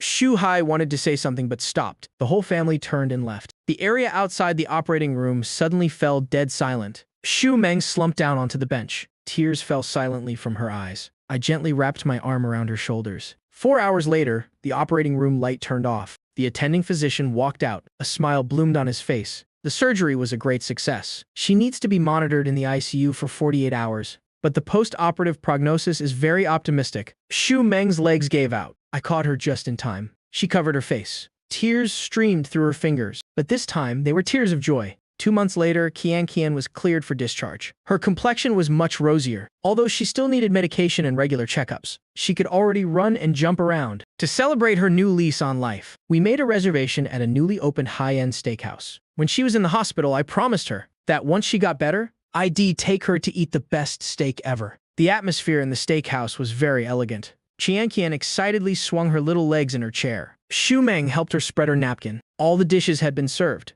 I was just about to cut the steak when a sharply dressed young man walked past our aisle. He casually glanced over, and his eyes stopped on Xu Meng. He suddenly froze. Looking at Xu Meng, a look of surprise crossed his face. Soon after, it morphed into a meaningful smirk. He took a few steps closer. His gaze swept over me and Qianqian, lingering on Qianqian for a moment longer. Finally, his eyes returned to Xu Meng's face. I heard you got married, and this is... Xu Meng's fingers tightened slightly. This man was Zhou Feng, the blind date Xu Meng's parents had tried so hard to set her up with back in the day. Seeing him, Xu Meng's body visibly stiffened. Zhou Feng. Xu Meng's voice was a bit unnatural. What a coincidence. Zhou Feng turned to me, sizing me up from head to toe. The scrutinizing look was blatantly obvious. He held out his hand. You must be Mr. Chen. A pleasure. Is this your kid? She has gotten so big. I stood up and shook his hand. He intentionally squeezed a bit harder. I didn't flinch, just looked at him calmly. Since it's such a coincidence, you wouldn't mind if we joined you, right? Zhou Feng said, taking advantage of the situation. He turned and introduced the heavily made-up woman behind him. Hyping! This is an old friend of mine, Xu Meng and her husband. Meng, this is my girlfriend. He whipping. He emphasized the words old friend and girlfriend with heavy implication. He whipping's eyes quickly swept over Xu Meng, finally landing on Xu Meng's clothes. A look of smug superiority appeared on her face. She smiled. Sister Xu. Right. What a coincidence. Let's sit together. Under the table, Xu Meng gently grabbed my hand. I squeezed her hand back. I smiled at he weeping. Calling her sister Xu is too polite. You look much more mature than my wife. He whipping's face stiffened. Zhou Feng ordered a few expensive dishes, then looked at me. Mr. Chen, where do you work these days? I just run a small business. I replied calmly. A small business is good too. Lots of freedom. Zhou Feng turned to the waiter. Bring us a bottle of 2015 Montrachet white wine. Let it breathe first. He rattled off the wine's name fluently, then looked toward Xu Meng. Meng, I remember you didn't drink much before, but this restaurant's white wine paired with seafood is truly a masterpiece. You should try a little. He wiping immediately chimed in. That's right. Feng is very particular about his food and drinks. This bottle probably isn't cheap, is it? On the surface, she was asking Zhou Feng, but her eyes darted toward Xu Meng. Zhou Feng feigned nonchalance. It's all right, as long as it pairs well with today's meal. That's what matters. The wine was quickly brought over. The waiter, following proper etiquette, poured a little wine into Zhou Feng's glass for him to taste. Zhou Feng gently swirled the glass, took a sniff, took a sip, let the aftertaste linger in his mouth for a moment, and then nodded. It's good. He put on quite a show throughout the whole process. The waiter was about to pour wine for everyone. I raised my hand and gently stopped him. I picked up the wine glass in front of Xu Meng and said to the waiter, please change this glass. This glass hasn't been chilled long enough. It'll affect the fruity aroma and mineral notes of the Montrachet, especially its relatively delicate structure. The waiter was stunned. He hurriedly apologized and went to get a new glass. I took the new glass, inspected it carefully, and then signaled that he could pour the wine. The calm facade on Zhou Feng's face began to crack. Xu Meng looked at me in astonishment. She picked up her glass and carefully took a small sip. Zhou Feng cleared his throat. Mr. Chen seems quite knowledgeable about wine glasses. However, the characteristics of the Montrachet region are actually more prominent. It achieves a balance between the elegance of Pouligny and the richness of Chassagne. I gave a faint smile. The vintage of this bottle is decent, but if you really wanted to pair it with today's seafood, then actually, the Corton from the neighboring estate, the Corton Charlemagne Dry White, the 2014 vintage would probably complement the structure much better. Zhou Feng's expression faltered. His face darkened as he changed the subject. Meng, I started my own landscaping company 2 years ago, specializing in auxiliary projects for major real estate developments. It's hard work, sure, but the income is pretty good. He held up 2 fingers and wagged them. He wiping immediately chimed in. Feng is being too modest. He makes over 2 million yuan a year. You know, the Xingrong Group, for their high-end real estate properties, were the ones handling all the landscaping. She looked towards Xu Meng, pretending to care. If you two ever want to buy a house, just come to Feng. He's very close with a lot of developers. He can definitely get you the lowest internal price. I saw Xu Meng's lips pressed tightly together. Zhou Feng looked at me, pretending to be generous as he waved his hand. Hyping. Don't say that. Meng, it really is time for you guys to upgrade from that old house of yours. If you need help, just say the word anytime. I can get you the internal price. It'll definitely be hundreds of thousands cheaper than the market rate. Xu Meng's fingers clenched tightly under the table. I gently held her hand. No need. If we want a discounted house, I have my own channels. Zhou Feng clearly looked unconvinced. This isn't the time to act tough. I heard money's been pretty tight for you two lately. Saving hundreds of thousands is real money. Why let your pride get in the way? He wiping immediately echoed him. Exactly. Feng is really close with the bosses at the development companies. All it takes is one word from him. Wouldn't it be better to use the money you saved to buy some nutritious food for your kid? The place you guys are living in right now. Yikes. We genuinely just want what's best for you. His gaze swept over Xu Meng's clothes. Xu Meng's face flushed red. She was about to speak up, but my hand gently held hers back under the table. I picked up my water glass and took a sip. The anger in my heart began to flare up. Today was a day to celebrate my daughter's new lease on life. I didn't come here to listen to you two put on a double act. I was just about to tell them to get lost. Mr. Chen. A slightly surprised voice came from behind. We looked over and saw Liu Xingrong striding over from the private rooms, a genuine smile on his face. I was a bit surprised. When I came in, I saw the wall of fame and noticed a photo of him with the owner. I didn't expect to actually run into him. President Liu, you're here. Zhou Feng sprang up like he was on a spring, knocking his chair over with a clatter. A loud crash rang out. His face was full of sycophancy. He bowed and reached out with both hands to greet him. President Liu, what a coincidence. I'm Zhou Feng from the landscaping company. At your company's appreciation banquet late last year, I even offered you a toast. Do you remember me? As he spoke, he even shot us a smug glance. Liu Xingrong frowned slightly. He clearly didn't remember this guy, but his eyes quickly swept past Zhou Feng and landed on me. Out of politeness, Liu Xingrong still reached out and shook his hand. His tone was indifferent. Hello? Just a light handshake like that. But Zhou Feng looked like head just downed a shot of Mao Tai. His cheeks flushed red, and his spine straightened up. However, Liu Xingrong almost immediately withdrew his hand and turned toward me. He strode right past the dumbfounded Zhou Feng and extended his hand to me. Hello, Mr. Chen. What a coincidence. Ever since our last meeting, I've been wanting to get in touch with you, but I was afraid of interrupting your family time. Running into you today must be fate. I stood up and shook his hand. Hello, President Liu. Long time no see. I saw Zhou Feng standing to the side, his eyes wide as saucers. He looked like he'd been struck by lightning, rooted to the spot. The eager smile on his face hadn't even faded yet, now mixed with sheer astonishment. His expression was indescribably ridiculous. He wiping didn't know who Liu Xingrong was. She only saw her boyfriend being brushed aside, while a fruit seller like me was chatting and laughing with this distinguished man. She pursed her lips and muttered just loud enough to be heard. Wow. Nowadays, even fruit sellers can talk real estate. What a joke. The moment those words left her mouth, the atmosphere instantly froze. Liu Xingrong's smile vanished. His gaze swept over he wiping, then back to me, his eyes carrying a questioning look. I let go of his hand and said calmly, "They're old acquaintances of my wife. Just ran into them. They're quite enthusiastic too. Heard we wanted to buy a house and insisted on getting us an internal discount for your project." Liu Xingrong was a sly old fox. He understood the situation the moment he heard it. A smile reappeared on his face, but it was now laced with tact and a hint of coldness. He looked at me, his voice booming. Oh, my brother? Listen to what you're saying. He patted my arm. With our relationship, if you're buying a house from me, why even talk about discounts? His gaze shifted to the dumbfounded Zhou Feng and he weeping. His smile remained unchanged, but his tone carried a casual, condescending air. My brother's sister-in-law and the little one too. He looked at Qianqian kindly. Whichever project or house of mine you have your eye on, just say the word. He waved his hand, decisively. I'll just give you one. Those words were like a thunderclap. I saw Zhou Feng's face turn deathly pale in an instant. His eyes bulged as if they were about to pop out of his head. His mouth hung open and his body swayed. He wiping was completely stunned. She looked at Lu Xingrong, then at me, and then at her boyfriend's shell-shocked state. She opened her mouth but couldn't utter a word. When Liu Xingrong brought us into his private room, the three senior executives inside were clearly taken aback. Liu Xingrong enthusiastically introduced me. This is Mr. Chen Zuisheng, my benefactor. The three executives stood up and nodded in greeting, but their eyes couldn't hide their doubt. What kind of benefactor is this young? And he brought his wife and kid along. Lu Xingrong personally poured tea for me. Brother, thank you for the heads up last time. The Kuihu Tiandi project increased in value just like you predicted.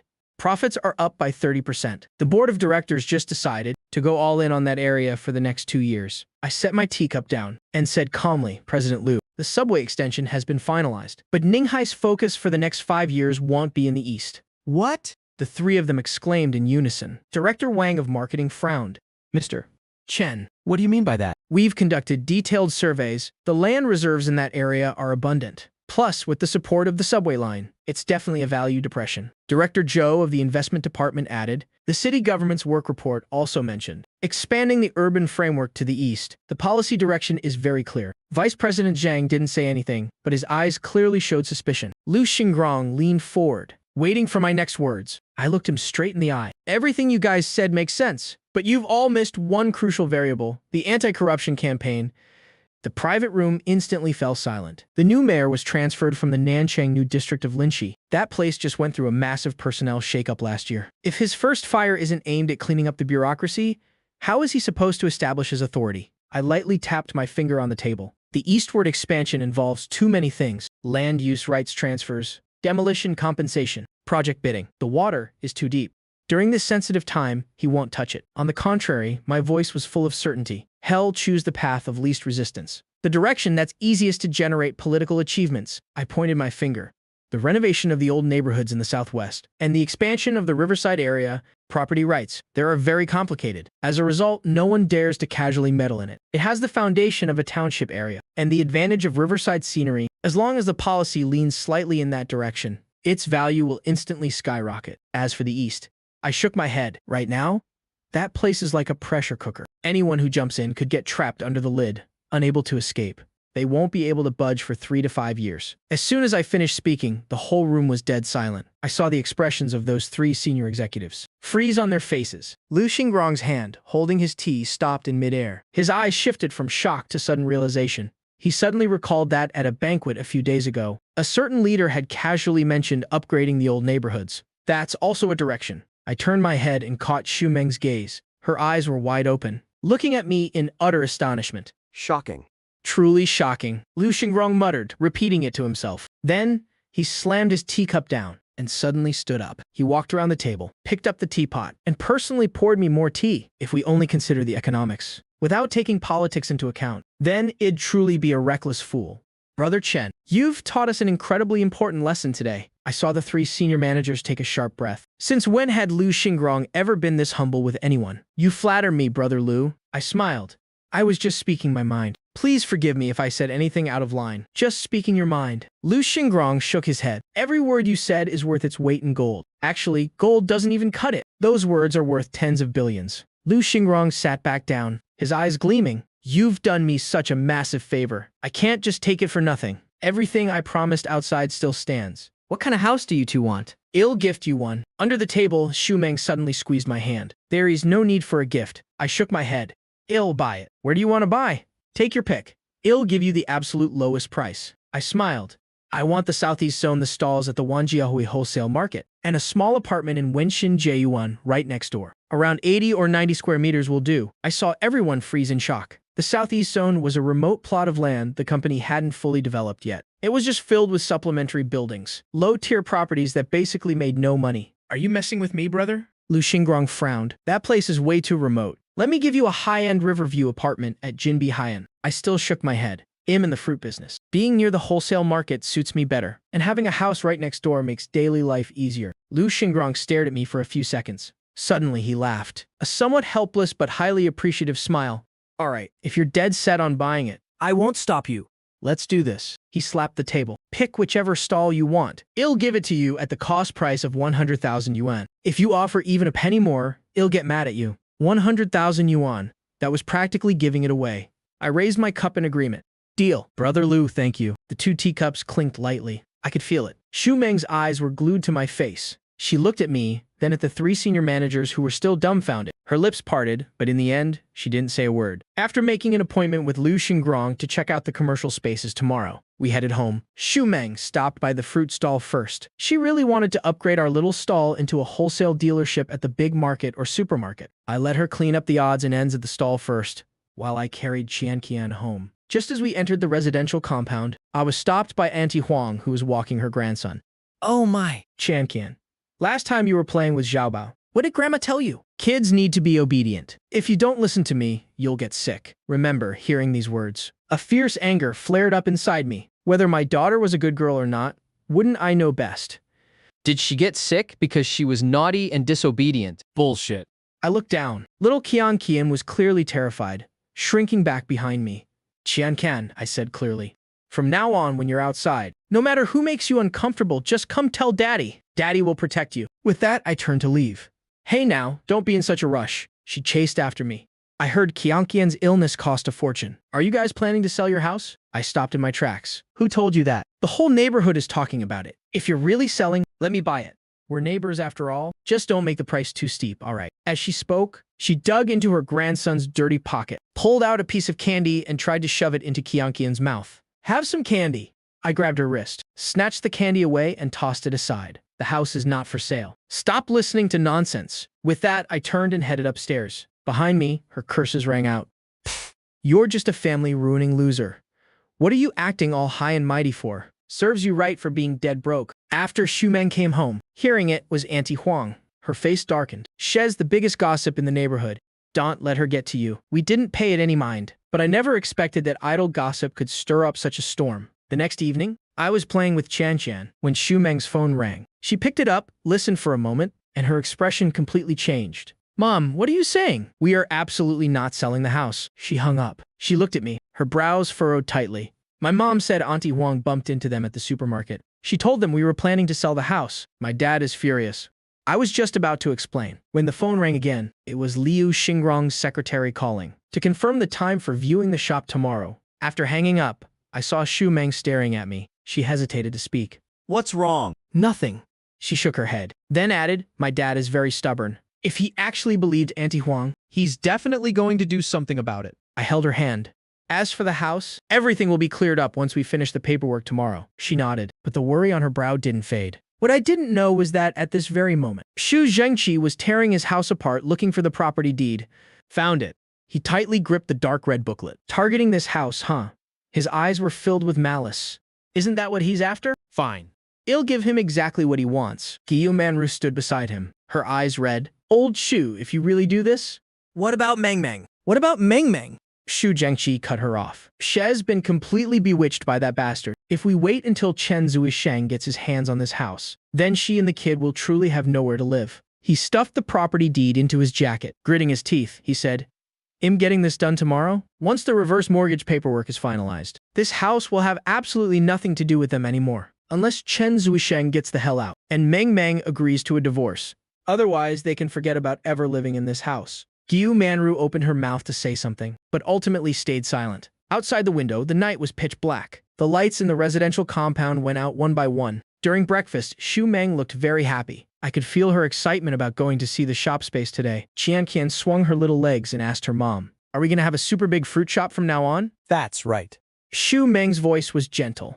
Qianqian can eat whatever she wants. Yay. The fragrant aroma of porridge mingled with the smell of fried eggs. Simple, yet peaceful. But it didn't last long. Bang, bang, bang. Heavy, urgent knocking echoed from the door. Xu Meng went to open it. Xu Zhengqi and his wife stood outside, their faces pale with anger. Mom, Dad, what's wrong? Sorry to interrupt your little house-selling meeting. Xu Zhengqi marched straight through the door, glaring daggers right at me. Selling the house? Xu Meng was stunned. Giyu Manru, her eyes red, pointed at me. Chen Zuisheng, are you drowning in debt? And that's why you came up with the idea to sell the house? Do you have no shame at all? I put down my chopsticks. Mom, Dad, you've misunderstood. I don't owe any money and am not selling the house. Shut your mouth. Xu Zhengqi roared, cutting me off. Is there a single word of truth that comes out of your mouth? He turned to look at Xu Meng, his voice rising sharply. Meng, you have to divorce him. Divorce him right now. He's 2 million yuan in debt. He's even about to sell the house. If you don't divorce him, are you planning to drag Qianqian out to sleep on the streets? Xu Meng panicked. Mom, Dad, You've got it all wrong. none of that is true. Who have you been listening to? Do we even need to hear it from anyone? Giyu Manru burst into tears. The whole neighborhood is talking about it. Meng, my heart aches for you. Just divorce him and come home to us. Our home will always be open to you. We don't need you to interfere. Xu Meng's voice dropped. How we live our lives. We know best. We don't need you worrying about it. What do you know? Xu Zhengqi bellowed. I think you've completely lost your mind. Give me a straight answer today. He glared fiercely at Xu Meng, enunciating every single word. Are you going to divorce him or not? Xu Meng bit her lip tightly, saying nothing. Not divorcing him, huh? Fine. His chest heaved with fury. I'm taking this house back. Whether you two end up rich or poor, it has nothing to do with the Xu family anymore. Consider it as if I never had a daughter. Those last few words pierced Xu Meng's heart like an awl. I saw her sway on her feet, her face deathly pale. Tears welled up, but she stubbornly refused to let them fall. She looked at her father's twisted face, and her weeping mother who didn't even dare to look at her. Then, she wiped her tears. Her voice trembled, but it was incredibly clear. I'm not divorcing him. If you want to cut ties, then so be it. We won't live in this house anymore. Well, move out today. Xu Zhengqi's eyes widened. If he were seeing his daughter for the very first time. You're really something? He was shaking with rage. I'm coming to take the house back tomorrow. With that, he grabbed Giyu Manru and stormed off. Giyu Manru stumbled, looking back over her shoulder. Meng, how did you become like this? Your father is only doing this for your own good. Xu Meng screamed at his retreating back. Hez the one who said he wanted to cut ties. Hez the one who said he wanted the house back. I agreed to it. Isn't that being obedient? Giyu Manru's face turned ugly as well. Just keep letting that Chen guy brainwash you. You don't even want your own parents anymore. Just pretend I never gave birth to a daughter like you. The door slammed shut. A few seconds later, Xu Meng threw herself into my arms. The sobs she had been holding back finally burst out. How could they say such things? She cried so hard her whole body shook. I held her tightly, gently patting her back. Qianqian hugged her mom's legs, sobbing softly. Mommy, don't cry. Once Xu Meng had calmed down, I wiped away her tears and looked into her red eyes. I glanced around the cramped, rundown house. We can't stay here forever anyway. It's time we had a home of our own. She looked up at me. Don't worry about the money. I took her hand. Let's go look at the shop. She nodded, then went into the bedroom and brought out a dress, a pale blue one. I recognized it immediately. It was the nicest outfit she had bought since we got married. She usually couldn't bear to wear it. Watching her try on that old dress, my heart suddenly ached. There was still over 3 million yuan in the card. It was time to buy her and our daughter some decent clothes. Let's go. Xu Meng smiled at me after changing into the dress. Let's go see your big business venture. Just as we got downstairs and reached the street, 2 honks sounded beside us. Beep, beep. Turning around, the window of a black Mercedes rolled down, revealing Liu Xingrong's smiling face. Brother? Sister-in-law? Hop in. I paused for a moment, then smiled. This Liu Xingrong. He didn't even bring his driver. He actually drove here himself to pick us up. The car rolled toward the southeast zone. On the way, Liu Xingrong chatted. Brother, Wanjiahui was originally built just to use up leftover materials. The location is a bit remote. It's neither in the new development zone nor the old town. He turned onto a somewhat run-down street. This area is called the resettlement zone. Quite a few people from the old town were relocated here. The roads are wide and the houses are brand new, but the supporting facilities haven't caught up yet. The subway line hasn't even opened. I looked out the window and said, once people move in, they have to live their lives. The demand will gradually increase. I knew very well in my heart, thanks to the demolition and resettlement. In a few years, this place would become the most dynamic grassroots economy in Ninghai, one of the most bustling underground hubs, Wanjiawei being the earliest to form, and the largest comprehensive wholesale market in the area. Would become a massive magnet. The stalls here might look like nothing special right now, but soon enough, getting a spot would be harder than reaching the sky. I wouldn't dare say it could feed 3 generations, but to keep our family of 3 well-fed and warmly clothed for a lifetime, it would be more than enough. The car stopped outside the market. Xu Meng looked at the empty parking lot and the deserted entrance. She frowned and whispered, Zhu Sheng. Is this place really okay? Lu Xingrong said sincerely. Look, brother, I still have a few small stalls on the Xinjiang Road pedestrian street. The location is absolutely prime. Let me set you up with one of those. I shook my head. The consumer demographic on Xinjiang Road doesn't suit us, but here is perfect. Don't let its current emptiness fool you. In the future, this place is going to boom beyond imagination. On Liu Xingrong's face, a smile bloomed, but his eyes revealed his doubt. I casually dropped a hint. Brother Lu. Don't be in a rush to transfer your shares in Wanjiahui. If any minor shareholders want to pull out, buy up all their shares. In the future, this southeast zone and Wanjiahui will be a treasure trove laying golden eggs. Every inch of land will be worth its weight in gold. Lu Xingrong's eyes narrowed. Brother, are you serious? I looked him straight in the eye. Whether it's true or not depends entirely on whether you're willing to believe it. Lu Xingrong didn't say anything else. He looked around the empty outskirts of the market, lost in thought. Let's go inside and take a look. He regained his cheerful demeanor and led us inside. When the property manager saw Lu Xingrong, he immediately jogged over. Chairman Lu, show us the commercial spaces, especially the prime locations. The manager eagerly led the way, taking us to a prime spot near the main entrance. President Lu, Mr. Chen, please, take a look at this unit. He pointed to a space that was significantly larger than the rest. This is one of the largest spaces in our market. The location is absolutely prime. The area is spacious, and it's great for displays. Whatever you sell here, it'll look incredibly high-end. This space really wasn't bad. Very bright and well-ventilated. Lu Xingrong looked over at me. Brother, are you happy with this one? Xu Meng's eyes lit up, waiting for my decision. I shook my head. I'm not taking this one. Huh! The manager was stunned. Look, man. Huh! The manager was stunned. Look, man. This is the best location we have. I shook my head, my gaze shifting deeper into the market. Let's go check out the side entrance. The side entrance. The manager was confused. There is barely any foot traffic over there. It's a bit remote. Just lead the way. We walked to the northwest side entrance. This area was near the freight corridor and right on the edge of the parking lot. Foot traffic was extremely sparse. Most of the spaces near the side entrance were empty. The glass was covered in a thick layer of dust. My eyes landed on an inconspicuous stall. It wasn't directly facing the side entrance, but was recessed slightly inward. There was also a load-bearing pillar right next to it. Right then, I pointed at it. Seeing this stall, Xu Meng couldn't help but speak up, looking at the deserted surroundings, then at the stall hidden behind the pillar. Her face was full of doubt. Lu Xingrong also frowned. Brother, this location is way too remote. The lighting is poor, and that pillar blocks the entire view. Why don't we go back to the front and look around some more? No need to look anymore, I said firmly. This is the spot. Why this spot? Xu Meng asked softly. I lowered my voice. Because of the feng shui. Good feng shui. I pointed at the load-bearing pillar. Look at this pillar. In feng shui, it represents a solid backing. The stall being recessed inward helps gather energy and store the wind. Once wealth flows in, it won't easily scatter. I pointed toward the freight corridor outside the side entrance. The passing vehicles represent motion. Our spot represents stillness. Motion and stillness combined, creating endless growth. Xu Meng was dumbfounded hearing this. Lu Xingrong didn't know whether to laugh or cry, and didn't try to persuade me anymore. Alright, since you've got your heart set on it. It was him. He told the manager, take this unit and get the contract ready. He didn't even go back to the office. Instead, he had the manager bring the contract to the Mercedes.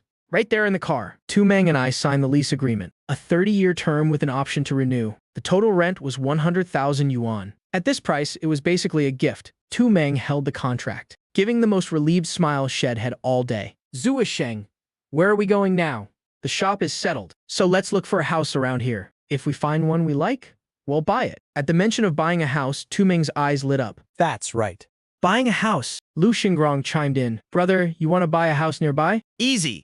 There's Yuejintai nearby, and Dongmen Mingzhu. They're both developed by my company or partners. Whichever one you set your sights on, it'll give you the lowest price possible. I shook my head. No need for those places. Let's just go check out Wenshin Jiayuan. Wenshin Jiayuan. Lu Xingrong was stunned. That's a resettlement area from a few years ago. It was sold out and handed over a long time ago. Now it's mostly secondhand sales. I knew what he meant. He could influence the price of new houses. But for secondhand ones, it's hard to directly affect the price. I smiled slightly. I knew whether it was new or old didn't matter. As long as the location was right. Lu Xingrong made a phone call. Less than 15 minutes later, a white commercial van drove up. The door opened. A man in his 40s stepped out. He had a bit of a beer belly. President Lu, what brings you here in person? He trotted over, reaching out both hands. Then he turned to us. My name is Zhu. Zhu Fulai. Fulai Real Estate. Whatever President Liu asks, he'll handle it. Lu Xingrong nodded slightly. Old Zhu, this is Mr. Chen, my brother. He wants to see some houses in Wenshin Jiayuan. Got anything suitable? Of course, of course. Zhu Fulai patted his chest confidently. Since President Liu spoke up, the brokerage fee is waived. Consider it a gesture of friendship. There are 4 units for sale in Wenshin Jiayuan right now. We went to see them one by one. The first 3 were quite ordinary. The last one was on the top floor. As soon as the door opened, sunlight flooded the entire room. It was a shell unit with concrete floors and bright, clean white walls. Tu Meng walked into the living room. The view at the end suddenly opened up. Outside was a terrace, about 90 square meters in size. Zhu Fulai stepped closer to explain, Mrs. Chen. Technically, this terrace is a common area, but look at the layout. This is the only unit on the top floor. Outsiders can't just wander up here. If you enclose the entrance, it's essentially your own private garden. Tu Meng didn't say anything, just stood in the sunlight, looking out at the open space. I stepped forward. If we enclose this area, we can put up a trellis for climbing roses over there, and build a flower bed for hydrangeas here. In the southeast corner, we'll put a rattan table and 2 chairs. On summer nights, we can sit here, drink tea, eat watermelon, and watch the stars. Tu Meng turned her head to look at me. She didn't say a word, but her eyes were slightly red. The house was 120 square meters. With the terrace, the total usable space was 180 square meters. I looked at her. Meng, do you like it? She didn't answer immediately, just looked around for a long time. Then, she gave a slight nod. Lu Xingrong immediately spoke up. Brother, let's lock this one in. Don't worry about the renovations. I'll take care of it. He waved his hand dismissively. This project was developed by my company. We have all the blueprints ready. I'll have someone enclose the balcony, open a door from the living room, install a spiral staircase outside, and add a glass roof on top. We have the materials in the warehouse. I'll get it done for you while I'm at it. Tu Meng asked, how much will that cost? Oh, please. Lu Xingrong laughed brightly. Sister-in-law, don't mention money to me. A little decoration like this is just a small favor. He had decided I was someone worth befriending. I didn't stand on ceremony. All right. Thank you, Brother Liu. Zhu Fulai was about to finalize the deal for this unit. President Zhu, I turned to him. I'll take all 4 units. What? Zhu Fulai was stunned. Tu Meng whipped her head around, looking at me in disbelief. Lu Xingrong was also surprised. Brother, do you think this space isn't enough? I have a 300 square meter villa over at Yuejingtai. There is no need for this. I smiled and waved him off. Brother Liu. I really like this location. I looked out the window. It's close to Wanjiahui, within walking distance. There is a kindergarten right next door for Qianqian's school. And Meng's business, it's very convenient. Tu Meng tugged on my sleeve. She lowered her voice. We don't need to buy 4 houses, honey, even though there was still over 3 million yuan in the account. I took her hand. Trust me, we won't lose money on this. She opened her mouth to say something, but eventually suppressed her worry. I turned back to Zhu Fulai. President Zhu, please prepare the contracts for all 4. The total for all 4 was just a bit over 2 million yuan. There was still over 1 million left in the account, enough to start the shop and keep the capital flowing. The contract signing went smoothly. Moving was even smoother. Lu Xingrong made a phone call. Half an hour later, the moving truck arrived. 3 young men finished moving everything before noon. The top floor needed renovations. So, we stayed temporarily in a unit on the 5th floor. The previous owner had never lived there. It only needed a simple cleaning. With a new set of curtains, the house was sparkling clean. Tu Meng placed the pothos plant shed raised for years on the windowsill. Chan Qin kicked off her shoes and ran around happily on the new floor. She ran from room to room, like a little bird chirping with joy. Mommy, is this room mine? Daddy, are we gonna live here from now on? Tu Meng sat on the sofa that Lu Xingrong had just gifted us. He said it was a floor model from the warehouse, but it was actually brand new. Even the plastic wrap hadn't been removed. She looked around, watching her daughter run and play. Her gaze was a bit dazed. Yesterday, she was still squeezed into that dark, damp, dilapidated house. This morning, she was still in a heated argument with her parents. Now, she was sitting in a spacious, bright new home. She already had a commercial stall under her name, and 4 houses under both our names. That top-floor apartment with the terrace was waiting for us to turn it into a garden in the clouds. It happened so fast, it felt like a dream. Sunlight streamed in through the window, in her slightly moist eyes. Tiny glints of light reflected. I saw how moved my wife was. In that moment, I felt that spending over 2 million yuan was worth every penny. 0.2 million yuan for 4 houses. I knew deep down just how valuable this investment was. In just 1 year, the educational landscape of Ninghai would undergo a seismic shift. A former leader in the capital, originally from Ninghai, was about to retire from an important position. He had lived a life of integrity, but for this one time, he took the initiative to propose a plan. He wanted to leave something behind for his birthplace, not just a school in name only, Not just a donation for construction, but something real. Bringing the best educational resources from the capital, the North China-affiliated primary school, to Ninghai. And the location chosen for the branch was the vacant lot right next to Wenxin Jiayuan. For the first enrollment of the North China branch in Ninghai, everyone would be fighting tooth and nail to get in. The school district boundaries perfectly encompassed the entire Wenxin Jiayuan area. Overnight, this resettlement area that everyone looked down on was completely transformed. It became the most sought-after top-tier school district housing in Ninghai. Property prices skyrocketed like a rocket. The old neighbors who received resettlement housing years ago accidentally became filthy rich for the second time. Some sold one house, and it was enough for their son's down payment in Shanghai. Some took the old house they'd lived in for half their lives and traded it for cold hard cash. The elderly couple then traveled the world. For those 2 years, all of Ninghai talked about Wenxin Jiayuan. Some were admiring, some were green with envy, some regretted not buying sooner, some were stomping their feet in frustration. Every kind of emotion was on display. And right now I have 4 units in my hands. When the price hits its peak, I'll choose the right time to sell 3 of them, keeping 1 to live in. By then, forget about never worrying about money again. Even if Meng Meng decided to retire and enjoy life right now, she would live a life of leisure and comfort. Of course, if I wanted to make even more, with the information and capital I have, I could easily sweep up a few more nearby neighborhoods, but there's no need. Having been reborn once, I've come to realize that money is something you can never finish earning. Money is something I spent my whole life on, building a $100 billion fortune from scratch. But in the end, what did it matter? In this life, having enough money is fine. My daughter's smile, my wife's gaze, the peaceful moments when the family gathers for a meal. These are the things that are truly real to me. Tu Hai sat in his car for nearly 20 minutes. The phone clutched in his palm was burning hot. Finally, he started the car. His father had roared so fiercely over the phone that if he really didn't show up, he feared he might never be able to go back to that home. The car wove through a few turns and stopped under that familiar old apartment building. He took a deep breath, went upstairs and knocked on the door. No one answered.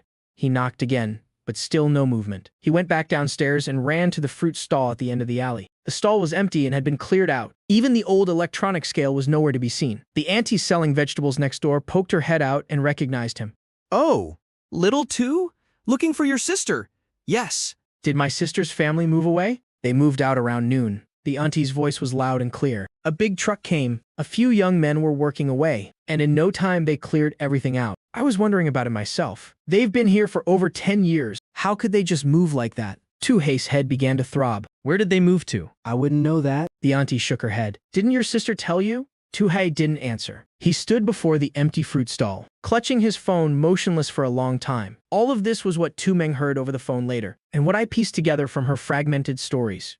That night, her phone rang. She answered and listened for a few moments. Her expression changed immediately. Without a word, she handed the phone directly to me. I took the phone. I heard Tu Zhengqi's commanding voice on the other end. He sounded incredibly arrogant. Chen Zuisheng, listen carefully. That house was allocated to me by my unit. The ownership is in my hands. I've already invested it into a reverse mortgage project for my retirement. I'm going to process the paperwork tomorrow. Unless you divorce Meng Meng. Don't even dream of staying in that house anymore. I held the phone in silence for 2 seconds. Then I said, Dad, we've already moved out. The other end went silent for 2 seconds. Moved out. Yes. We moved this afternoon. The house is empty now. You can come and take it back whenever you want. Another long silence. Then the call was cut off. I handed the phone back to Tu Meng. She looked at me, her eyes rimmed with red, but she didn't cry. Her voice trembled slightly. They really mortgaged the house. Yeah. She lowered her head. She gripped her phone tightly. She didn't say a word for a long time. Then she looked up at me and forced a smile. Forget it. We weren't going back anyway. I nodded and pulled her into my arms. The fruit wholesale supermarket at Wanjiahui was renovated and opened for business. In the first month, business wasn't very brisk. Tu Meng would sometimes look at the empty shop with a hint of worry in her eyes. I wasn't in a hurry. There was still money in the account. We owned the shop. There was no rent to pay. The top floor apartment was still being finished.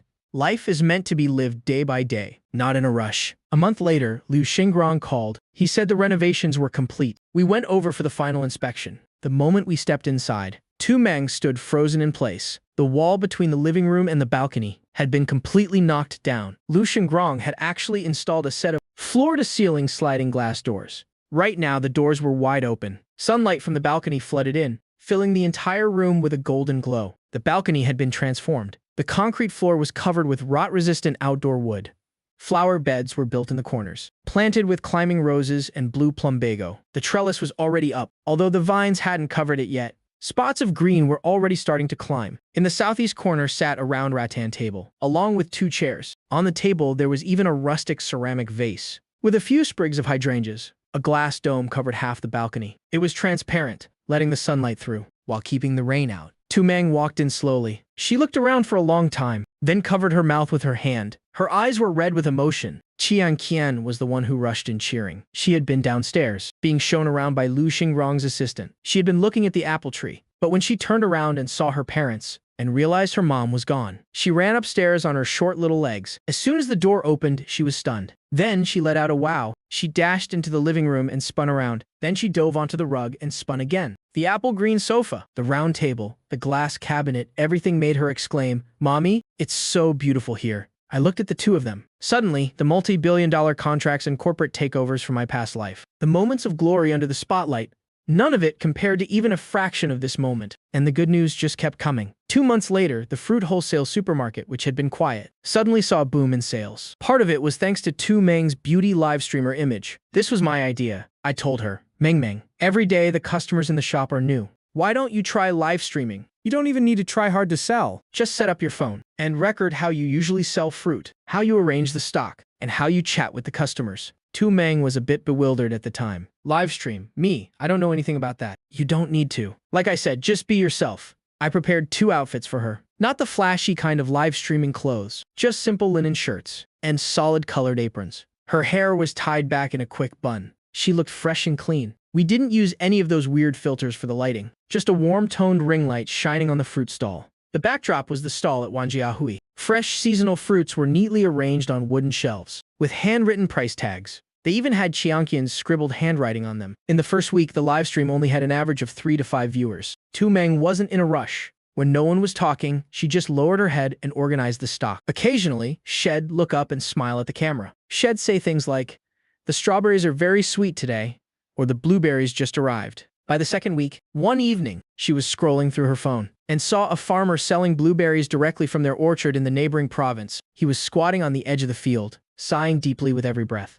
Tu Meng watched the video over and over. First thing the next morning, she called the supplier. She placed an order for 500 pounds right then and there. She didn't write a script or anything. She just displayed the fruit on her live stream. She simply mentioned that these blueberries were delicious, and that life isn't easy for the farmers who grow them. She just wanted to help out however she could. That night, hundreds of people suddenly flooded into the live stream room. The comments started flying by. "Shes, so beautiful. Is she really buying these just to help the farmers? I just placed an order to support a seller with a heart." Tu Meng was stunned. She started answering questions, completely flustered. Her face turned bright red. The next day, the platform began pushing massive traffic her way. As soon as she added the support farmers tag, the viewers poured in like a dam had burst. By the third day, orders were jumping constantly, no longer one by one, but page after page. The order printer whirred from morning until night. It hummed incessantly without a single break. It wasn't just online either. The physical store was absolutely exploding. Roadwork began at the main entrance of Wanjiahui. They were renovating the city's underground pipe network. The construction notice estimated a duration of 8 months. With the main gate closed off, vehicles couldn't get through. The crowd that usually headed for the main street shops suddenly swarmed toward the north side entrance. And that north entrance was exactly where Tu Meng and I had our shop. Trucks arrived one after another, forming a long line right in front of my store, unloading in the front, loading up in the back. Mangoes had just hit the shelves on this side, while on the other side, wholesalers were already waiting with invoices to place orders. "Boss, give me 5 more crates of Jinhuo mangoes. Are there any shine muscats left?" "I'll take 10 crates of cherries." Buying in bulk, remember? In the span of a single day, Tu Meng and I were worked to the bone. Forget having a meal. We had to fight just to find a second to grab a sip of water. When we got home, Tu Meng collapsed onto the sofa. She didn't even have the strength to lift her hand and brush her hair. The next day, I quickly asked Lu Xingrong for help. We hired 5 more people. Only then were we finally able to catch our breath. "Little brother, I found the people you were looking for." Lu Xingrong's voice boomed loudly over the phone. I wiped my hands and tucked the phone against my ear. Brother Lu. Sorry to trouble you with this. I'm always happy to help the boss." He paused for a moment. Then he started listing them off in detail. 1 truck driver, has a veteran, has 8 years of experience driving heavy vehicles, Class A license, and a perfectly clean driving record. Then there are 2 young women. One studied e-commerce. She used to work at an MCN company. She knows all the tricks for boosting live stream traffic. The other one studied communications. Shez sharp and has an adorable look. Shez a sweet talker, perfect for keeping the energy up in the stream. He lowered his voice. Little brother, I'm truly impressed by you. How did you know exactly what was going to happen? That roadwork in front of the gate? Was that really from reading feng shui? I smiled. Brother Liu? You're in real estate. Whether feng shui is real or not. Daunt, you know the answer to that better than I do? There was a long silence on the other end of the line. Then a hearty laugh broke through. Right. Some things only exist if you believe in them. Little brother, I truly admire your vision. I didn't offer any further explanation. The main gate would be under construction for 8 months. I did indeed know about the underground pipe network beforehand. In my past life, it was for this very reason, that the North Gate became the primary entrance. That once deserted corner was transformed into prime real estate by the sheer flow of people and vehicles. Back then, a feng shui master even made a special trip there. He pointed at the pillar at the North Gate and spoke. He called it the Dragon Pillar suppressing the water. And the shop next to it was the reclining tiger hiding the wind. The rumors made it sound incredibly mystical. And now, I was reaping the full benefits of this location. But even I didn't fully expect that Meng's livestream would become such a massive hit. A barefaced beauty supporting local produce. 340 barefaced beauties supporting agriculture. 220 27 039 097 40 33% 238 1980 20380. Boosting domestic consumption. 223.80 10 2700 340 348 89 23 203 980. Boosting domestic consumption. Rural revitalization. Meng checked every box that the brands wanted to promote. The traffic poured in like a flood, all focused on her. Sometimes during a rare, quiet moment, she would sit dazed by the display shelves.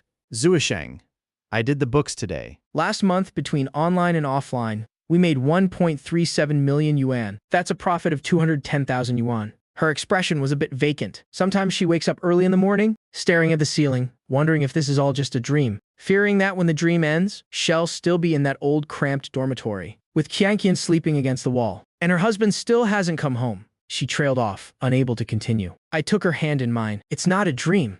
And even if it were, it's a dream we built with our own 2 hands. She looked up at me. Her eyes were slightly rimmed with red. I had to find a way to distract my wife. Meng, making money isn't the most important thing for us right now. Right now, making money isn't our top priority. She tilted her head and looked at me. I said Qianqian has a follow-up appointment at the hospital next month. Plus, she's starting to get homework from preschool now. Meng was silent for a few seconds. Are you saying I'm not spending enough time with her? I'm saying that we aren't short on money anymore. I looked directly into her eyes. What we're missing is being there to watch her grow up. She took a deep breath. I know, but I just can't seem to stop. Sometimes I feel like if I stop, all of this will just vanish. It won't go anywhere, I said with a smile. But she suddenly frowned. She said, seriously? Qianqian starts primary school next year, the nearest public school. The quality of teaching there is very mediocre. The good schools in the city either require residency, or you have to pay a massive choice fee. Houses near the top schools in the city center, even the old run-down ones, are 40 to 50,000 yuan per square meter. A small 50 or 60 square meter flat would cost over 3 million yuan. She spoke faster and faster, as if something was driving her to keep racing forward. No, I have to earn a bit more. Seeing her like this, I didn't know whether to laugh or cry. Meng, don't worry. Our daughter is very blessed, and blessed people can afford to take it easy. She was stunned for a moment. Clearly, she didn't quite understand what I meant. I couldn't tell her about the North China Practice Elementary School just yet. The time wasn't right. Once that news is officially announced, half of Ninghai will go absolutely crazy. The fruit wholesale business was like a rolling snowball, getting bigger and bigger with every turn. The company registration was complete. I was the one who chose the name, Mengsheng Fruits. When Meng saw the business license and saw our 2 names side by side, a faint smile touched her lips. It's official now. I suggested to my wife that we should offer higher wages. She nodded and adjusted the salaries up a level. Operations at the shop became much smoother. The 2 of us finally didn't have to be at the store every single day, especially the live stream room. The young staff members picked things up very quickly. Meng only appeared during specific time slots, but every time she went live, the comment section would explode. The title, Fruit Beauty. I'm not sure when it started, but it spread far and wide. That afternoon, Meng's phone rang. After she hung up, she told me, the management of the old market notified her to come and collect her deposit. How much? 2,000 yuan. I laughed. That's not even half of what we make in a day now. Still, we can't just leave it. Why give the management a freebie? She gave me a playful glare. Then she started putting on her shoes. 20 minutes later, Meng was standing at the entrance of that familiar alley. The rundown little fruit stall had a new owner. The new sign they'd put up looked very bright. She stared at it for a few seconds. She shook her head and turned toward the management office. All of this was what she told me. After she returned home, inside the management office, as soon as Manager Zhou saw her, He became so enthusiastic, it was like he was a different person. Once the paperwork was done, Manager Joe pulled her aside to chat. He asked where we were living now. Tu Meng blurted out, near Wanjiahui, in Wenxin Jiayuan. Manager Zhu's eyes nearly popped out of his head. Wenxin Jiayuan. You guys are living in Wenxin Jiayuan. Tu Meng was confused. Why? What's wrong? Manager Zhou didn't answer. He turned around, found a document, and slapped it down in front of her. It was a copy of an official document with a red stamp. The title was very long. Tu Meng's eyes caught a few keywords. North China Affiliated Elementary School. Site selection, Hainan Gaoyu Complex. School District Division, Naihuang Yixia District. Wenxin. Her gaze moved down one line. There it was. Wenxin Jiayuan has been included in the school's enrollment zone. Below that was some small print. The announcement date was 3 days ago. What does this mean? Tu Meng didn't react immediately. Sister Zhou, who was standing nearby, started rambling.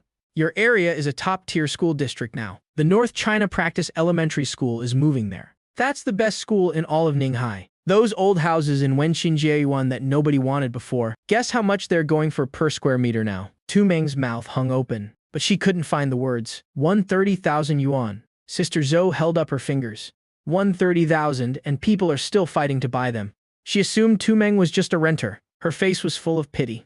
Oh dear, if only you'd bought a place there sooner. Renting is just paying off the landlord's debt for them. Those owners are making a fortune now. Think about it. 130,000 per square meter. Even a small 100 square meter flat is worth over 10 million yuan. Tu Meng froze.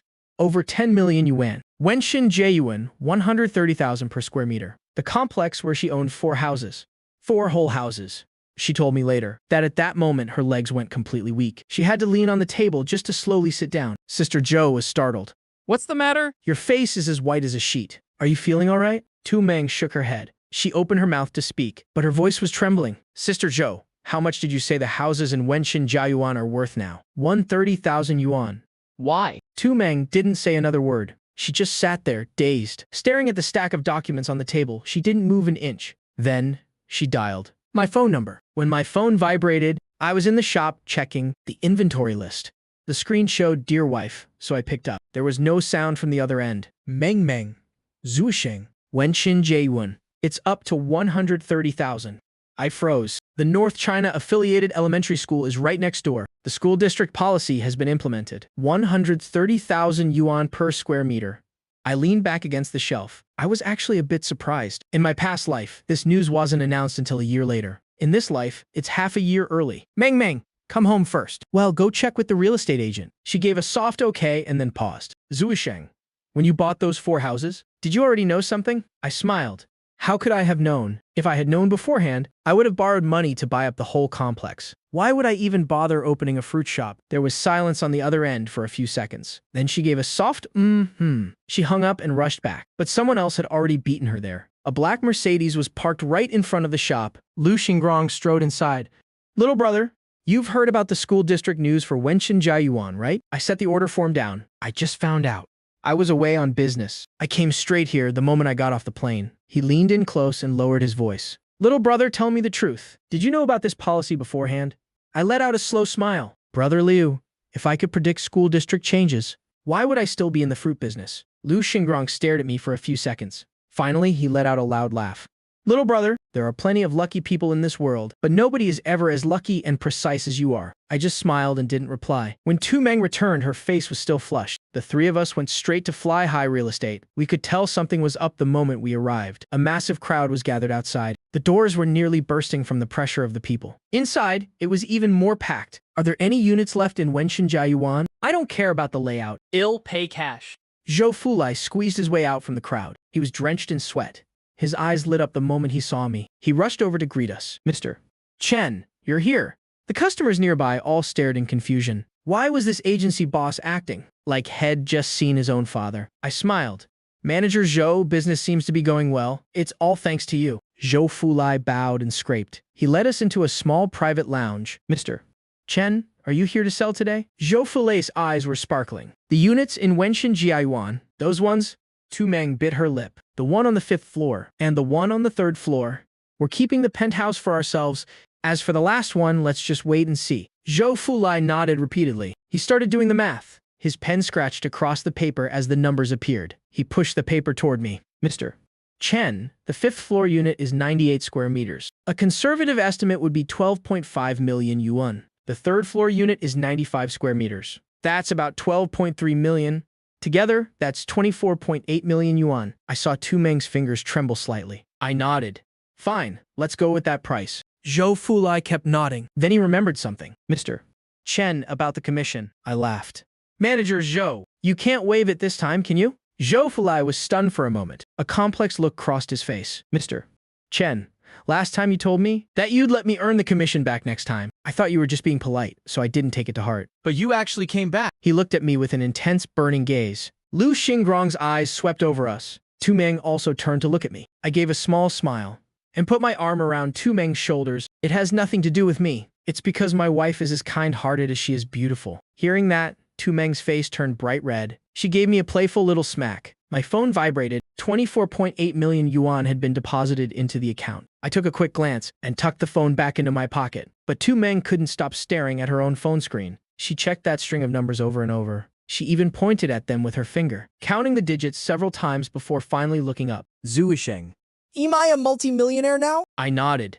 That's right. But I don't feel any different. She frowned, looking completely bewildered. The numbers are in the phone. The house is still right there. The shop is still as busy as ever. How did I suddenly become a millionaire? Lu Xingrong, standing nearby, burst out laughing. Sister-in-law, a wealthy person has to live like a wealthy person. That's the only way to really feel it. Little brother, take my advice. Move into a big villa.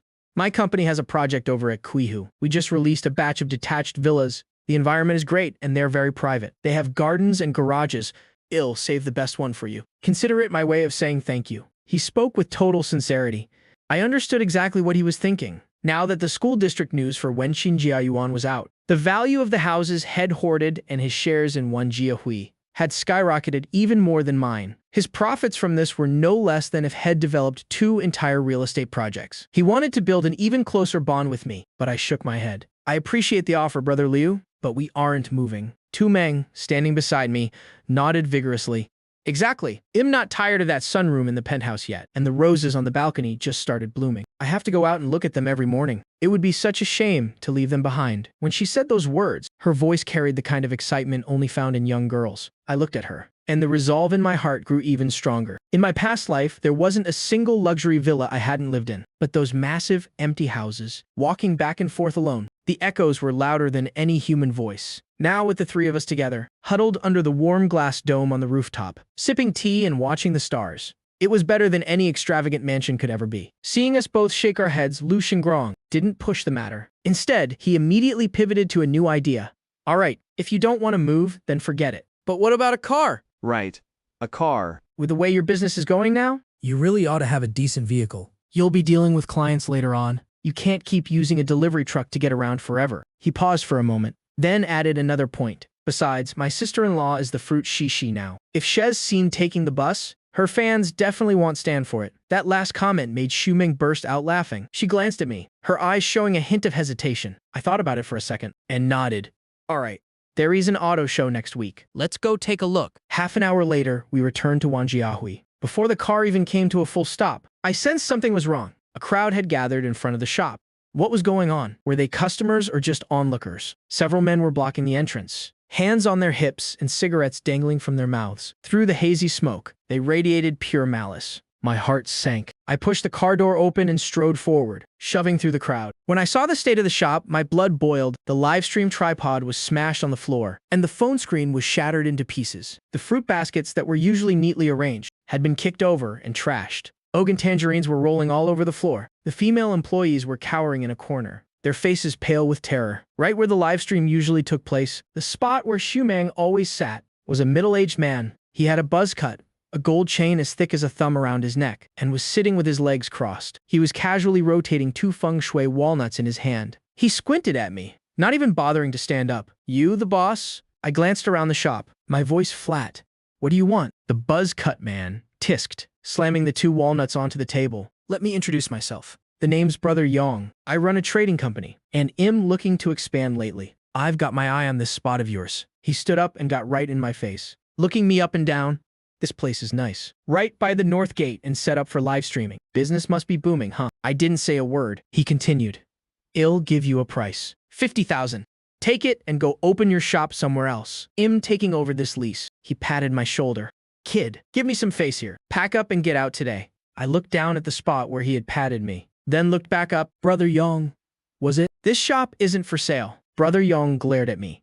Kid, maybe you didn't hear me right. I said, give me some face. Are you gonna take it or not? I let out a cold laugh. Just then, the car door behind us opened. Lu Xingrong strode over. Who's causing trouble here? Brother Yong turned around, his eyes narrowing. A sycophantic smile instantly plastered onto his face. Oh, look at that! Chairman Lu. What brings you here? Chairman Lu, what brings you here? Is this little shop under your protection? Lu Xingrong walked up to my side and scoffed. Protection. I'm the one who developed this entire Wanjiahui complex. It's my property. I'll give it to whoever I damn well please. He took a step forward.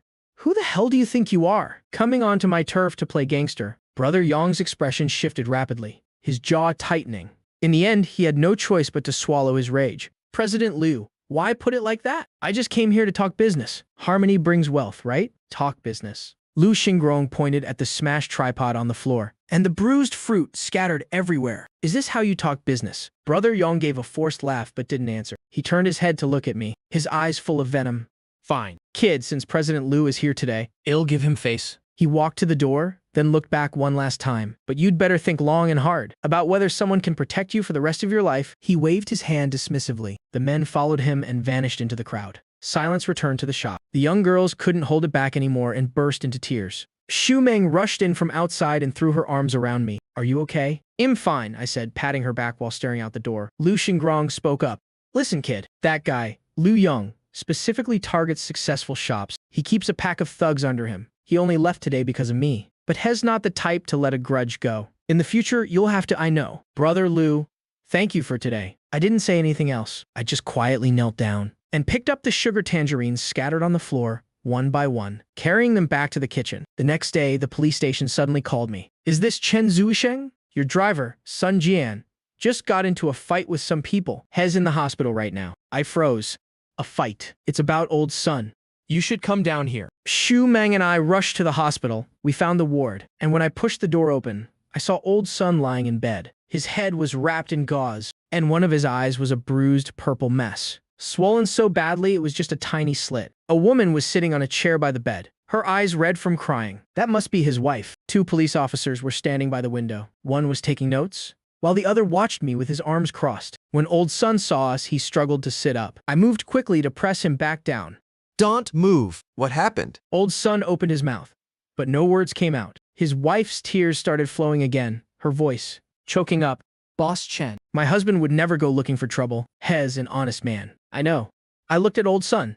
Brother Sun, take your time.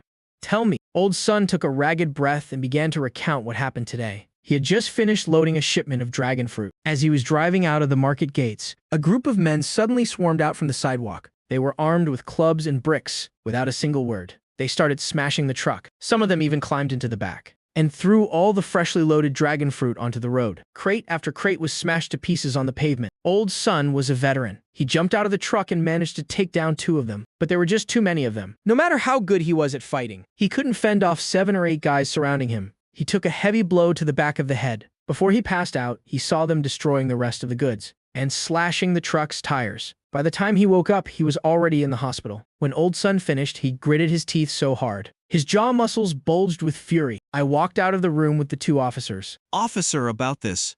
I said, handing over a cigarette. Officer, about this. I said, handing over a cigarette. The older officer took it. He put it in his mouth but didn't light it. That driver of yours, is he a veteran? Yes. He's never been the type to start trouble. The officer nodded. Those guys were fast. By the time we got there, all that was left was a pile of smashed fruit. Their license plates were covered up, and the surveillance cameras only caught a few blurry backs. We couldn't see any faces. So what happens now? A case has been opened, the officer said, glancing at me. But you know how it is. Unless there's a major organized crime sweep, cases like this are hard to solve. I understood. I walked back to the door of the ward. Xu Meng happened to be coming out. She had already given old Sun's wife 8,000 yuan. She told her to let old Sun focus on recovering. The shop's losses didn't matter. He should only come back to work when he was fully healed. During his recovery, his full salary would still be paid. Old Sun's wife followed her out, clutching Xu Meng's hand. 2 moved to even speak. As we walked out of the hospital gates, Xu Meng asked me what the police said. I told her the case was filed, but catching them would be difficult. She frowned. Then what do we do? Should we ask Liu Xingrong for help? I shook my head. No need to involve him. The law has its ways, and the underworld has its own rules. Don't worry. I'll handle this. I called Gu Weidong. At noon the next day, a black commercial van pulled up in front of the shop. The driver got out and opened the door. With the utmost respect, Xu Meng watched from a distance, looking a bit uneasy. I didn't explain much and just got in the car. The van twisted through several alleys and stopped at the entrance of an old neighborhood. The alley was deep, lined with old-style residential buildings, with peeling walls. We walked all the way to the very end. There was a noodle shop there. The sign was famous, though the characters had almost completely faded. I pushed the door open and went in. There were only 5 or 6 tables inside. Only one person was sitting at the very back. Weidong was hunched over, eating noodles. When he saw me, he pointed to the chair next to him and told me to sit. Want some? I glanced at his bowl. The color was dark and unappealing, and the noodles were unevenly cut. No thanks. He looked up at me. You're certainly blunt. If it's not good, why eat it? He stared blankly for a moment, then laughed. Chen Zuisheng, I can't tell if you're confident or just arrogant. He set his chopsticks down. But you're right. It's not good at all. But years ago, this stuff saved my life. I listened in silence as he told his story. During those specific years, my parents were persecuted because of their overseas connections. My sister and I were left with no one to care for us. We nearly starved to death. An old neighbor would bring us a bowl of these noodles every day. He poked at a few strands with his chopsticks, buckwheat mixed with elm bark flour. Hard to swallow, but it kept us full. Later, after I made it big, I went back to find that neighbor, but they had passed away long ago. He paused for a beat. But I still come here for a bowl every now and then, just to remind myself where I came from. I looked at the bowl of noodles and stayed silent for a few seconds. Brother Gu, let me say something that might be hard to hear. Eating well is the best way to honor the past. He looked up. You think eating like a pauper every day means you haven't forgotten your roots? I shook my head.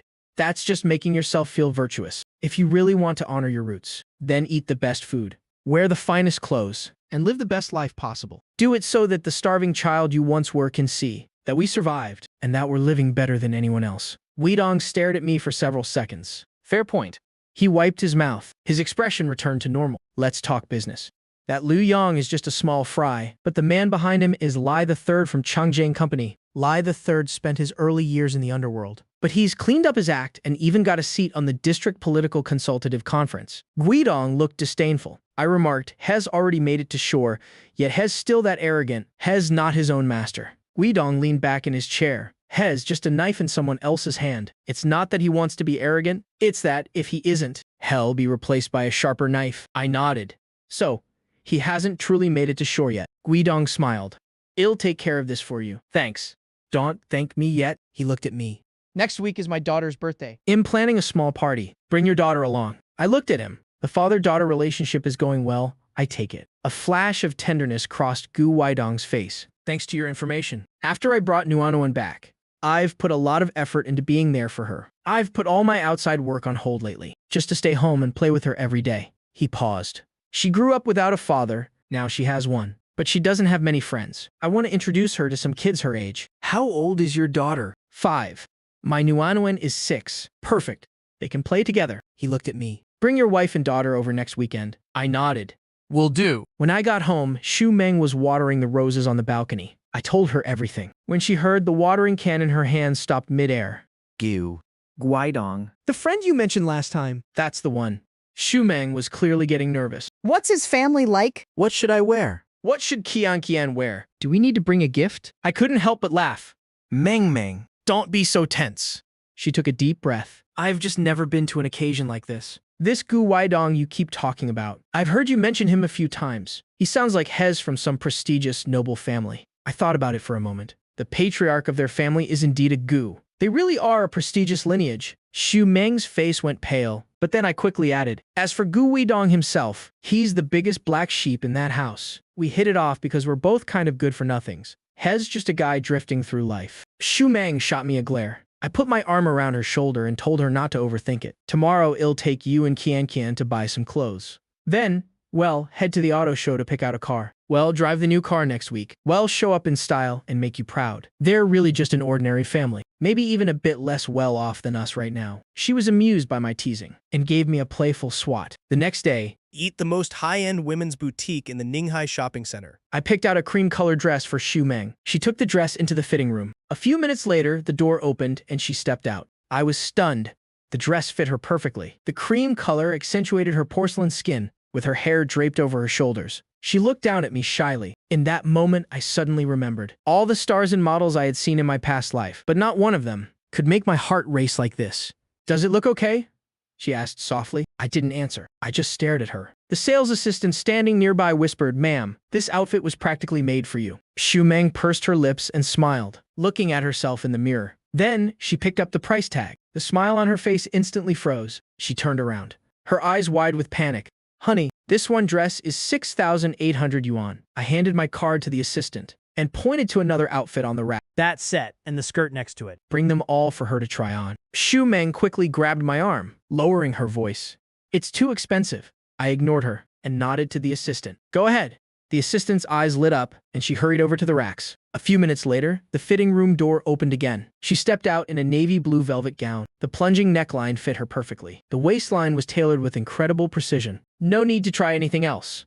This light gray knit set, and that minimalist black dress too. Every single one looks amazing. It's not because the clothes are beautiful. It's because you look beautiful in everything you wear. Wrap them all up for me. After swiping the card, the employee handed back the card with both hands. "Sir, ma'am, let me package these for you." Just then, Qian tugged on my hand. "Daddy, I need to go to the bathroom." I leaned down to look at her. "All right, Daddy will take you." I turned to Xu Meng. "Wait here, okay? Just take the bags and keep an eye on our things. I'll take Qian to the restroom." "Well, be right back," she nodded. I led Qian toward the mall's restrooms. I only found out later that shortly after I left, two young women walked past the store. One of them happened to glance inside and suddenly stopped in her tracks. Cousin. Xu Meng turned around and was stunned to see who it was. This girl, Zhao Yu, was Xu Meng's cousin, Lu Xiaoyu. Lu Xiaoyu hurried inside. She looked her cousin up and down. "It really is you. I thought I was seeing things." Xu Meng smiled.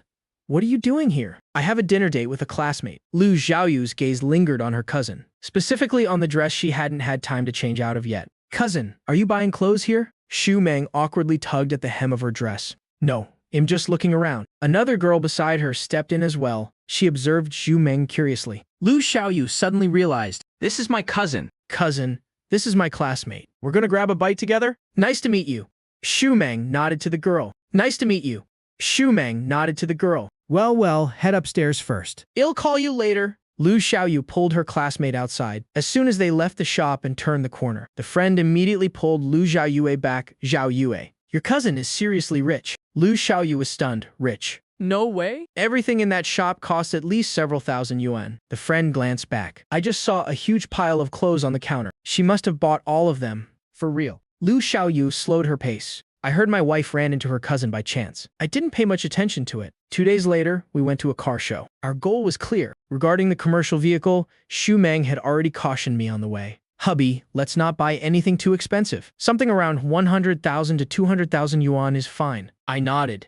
Whatever works. In my past life, what kind of luxury car hadn't I driven? To me, cars were just a means of transportation. We entered the exhibition hall. We followed the crowd. As we passed the Volkswagen booth, Qian suddenly stopped. "Daddy. Look, Daddy." She pointed at a car, her face full of excitement. It was a classic-style Beetle, pastel pink. Amidst a forest of cold metal machinery, it looked like a fairy tale that had lost its way. It's so cute. Qian tugged my hand. "This car would look great on Mommy, and it suits me too." I looked down at her. "Do you like it?" The little girl nodded vigorously. I looked over at Xu Meng. She didn't say anything. She just quietly admired the car. Her gaze was incredibly gentle. Then she softly asked me how much it cost. I knew that look all too well. She clearly liked it but was afraid it was too expensive. She was secretly doing the math in her head. I waved over a sales consultant. "Hello, sir. This high-end Beetle model has a list price of over 300,000 yuan. There are special offers during the car show." Xu Meng lightly tugged my sleeve. "Hubby, it's too expensive." I ignored her. I said to the staff, "Do you have any in stock for immediate full payment?" Yes, sir. "The one in the showroom is available for immediate pickup." Xu Meng's grip on my sleeve tightened. Hubby. I turned to look at her. "It's rare for both you and our daughter to like something." She was stunned. She was speechless. The consultant stood by, watching. Their eyes were filled with admiration. But how can I meet clients in a car like this? She finally found an excuse. Then we'll buy another commercial vehicle. I said it as if it were the most natural thing. I'll drive the commercial one. I'll use it for business. This one will be a private car for you and Qian. She looked at me. Her eyes grew slightly red. Listen, the car for you and Qian is settled. As for my business car, you go ahead and pick it. The price and brand are up to you. Okay, she gave a slight nod. Then she led Qian toward the other booths. I stayed behind to handle the paperwork. Half an hour later, the procedures were finished. Just as I was about to find them, my phone rang. Xu Meng's voice clearly sounded wrong. Hubby, where are you? Get over here. Quick. Booth number 6. What happened? They pushed Qian. Get over here right now. Those last few words were laced with anger and anxiety. I hung up and immediately ran there. When I arrived, a crowd had already gathered. Pushing through, I saw Xu Meng half kneeling, holding Qian tightly. She was glaring at the person opposite her. Her face was flushed with rage. Qian was in her arms, her shoulders trembling uncontrollably. Opposite them was a woman, about 30 years old, wearing a black business suit, with an employee badge on her chest. The booth manager, she had her arms crossed. Beside her were several security guards. What's going on? I stepped forward. Meng saw me arrive, placed our daughter in my arms, then turned and lunged forward. Why did you push my child? She's only 4. Are you 4 years old too? Ma'am, please. First of all, this is our display area. We have the right to protect the exhibits. Second, the barrier is right there. Your daughter crawled in on her own. Third, she held up 3 fingers and shook them. I only gently stopped her. The girl didn't stand firm, so she fell. What does that have to do with me? If you keep making such a scene, it will damage the image of our exhibition area. I can have security escort you out. My daughter. The woman cut her off. If you feel wronged, then go ahead and file a complaint. Booth number 6. My name is Lena. I'm always happy to receive it. However, I must remind you, we deal with these kinds of complaints all the time. She spoke while glancing over Xu Meng's face. Then she looked at Qian in my arms. She gave a soft chuckle. She's just a kid. A few bumps and scratches are normal. Just go home and comfort her. There is no need to cause a ruckus here. Looking for a payout. We have a legal team for that. She straightened her business suit. Her tone was full of arrogance. Furthermore, this is a high-end exhibition area. We only serve high-net-worth clients. Different levels of wealth naturally mean different levels of service. If your assets meet the standard. She leaned in slightly, stepping a bit closer. She lowered her voice, but ensured everyone around could hear. I'd even kneel and lick your shoes. The question is, are you worthy? After hearing Xu Meng's explanation, I roughly understood the situation. My daughter saw that great moonlight car. She thought it would suit her daddy perfectly, so she wanted to go up and take a look. The barrier rope was set at an adult's height. The red rope was right at the top of Qian's head. She didn't notice it at all. That woman named Lena just pushed Qian down. I took a step forward and put my arm around Xu Meng. I placed Qian back into her arms. I looked at Lena, my tone calm. Manager Lin, was it? You just said different statuses receive different services. I think that makes a lot of sense. The corner of Lena's mouth curled up. She thought I was backing down. I didn't even bother with her. I turned to look at the flustered employees. Near the display platform, there were 5 cars parked in a row on the platform. Lena had just mentioned one was already reserved. The other 4 were still available. I pointed at those 4. I'll take all 4 of these. What? Lena was stunned. The other employees were also dazed. I repeated myself 4 cars. Full payment. Issue the invoice. No one moved. I looked at them. What? Do you think I don't have the money? I pulled my bank card from my pocket and placed it on the nearby table. Then I pulled out a bank receipt, the one from swiping for the Beetle at Volkswagen earlier. With a thud, I slammed the receipt onto the table. This is the receipt from Volkswagen. You can take a look. A young girl with a ponytail hesitated, then walked over and picked up the receipt. She took one look, and her eyes instantly widened. She instinctively covered her mouth. Then she looked up at me. Her gaze had completely changed. Xu Meng was no longer in the mood to be angry. She hurried over and grabbed my arm. Even if we buy, we're not buying from them. I pulled her down to sit. I patted the back of her hand. Trust me. When the paperwork was nearly finished, I suddenly leaned down. I took off one of Xu Meng's high heels and tossed it in front of Lena. Lena stared at the shoe on the ground. Her face instantly turned as red as a beet. Manager Lin, I wonder if I've reached your standard for high-end customer service yet, I asked.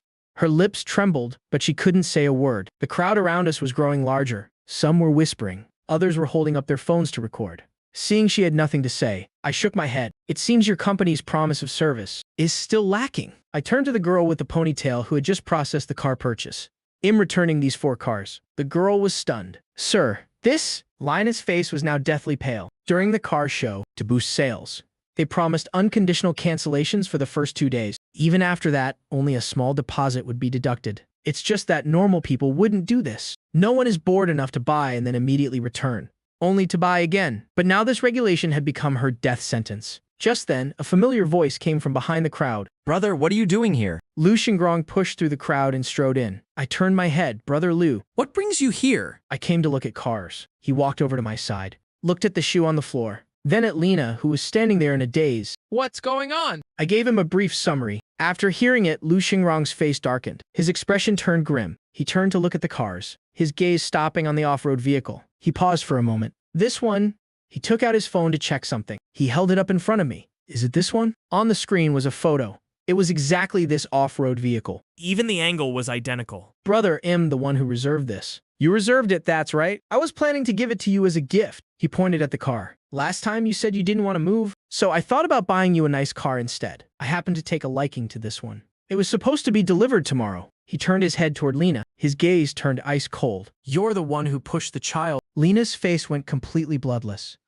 Chairman Lu, I didn't know. Lu Xingrong ignored her and waved his hand. Cancel it. I don't want this car anymore. He took out his phone and made a call. Hello. Old Zhang. That dark blue off-road vehicle at booth 6. I'm taking it. Cancel the other one. Yes, exactly. Cancel it right now. Lena was completely dumbfounded. Very soon after, a middle-aged man in a suit came rushing over. Sweat was pouring down his forehead. Chairman Lu, what happened? Lu Xingrong said, President Zheng, your manager is quite something. My niece just wanted to see the car, and she pushed her down. President Zheng's face turned pale.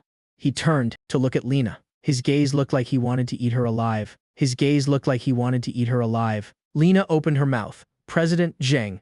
You what? From this moment on, you are no longer an employee of this company. Lena's legs gave out. She collapsed onto the ground, leaving booth number 6. I quickly put that unpleasantness behind me. Lu Xingrong walked beside us, chatting as we went. When we reached the lounge area, he suddenly stopped. My friend, what happened just now was partly because of me. Today, I absolutely must give you two a car. Don't you dare argue with me? I was a bit taken aback. Brother Liu, there's really no need. If you don't accept, it means you're looking down on me. His attitude was very firm. Then he turned to look at Shumeng. Sister-in-law? What do you say? Your husband isn't giving me any face. Your husband isn't giving me any face, so you have to give me some right. Shumeng was caught off guard and felt a bit awkward. She glanced at me. I gave a slight nod. We originally wanted to buy a commercial vehicle, around 200,000 yuan. 200,000 yuan. Liu Xingrong's eyes lit up.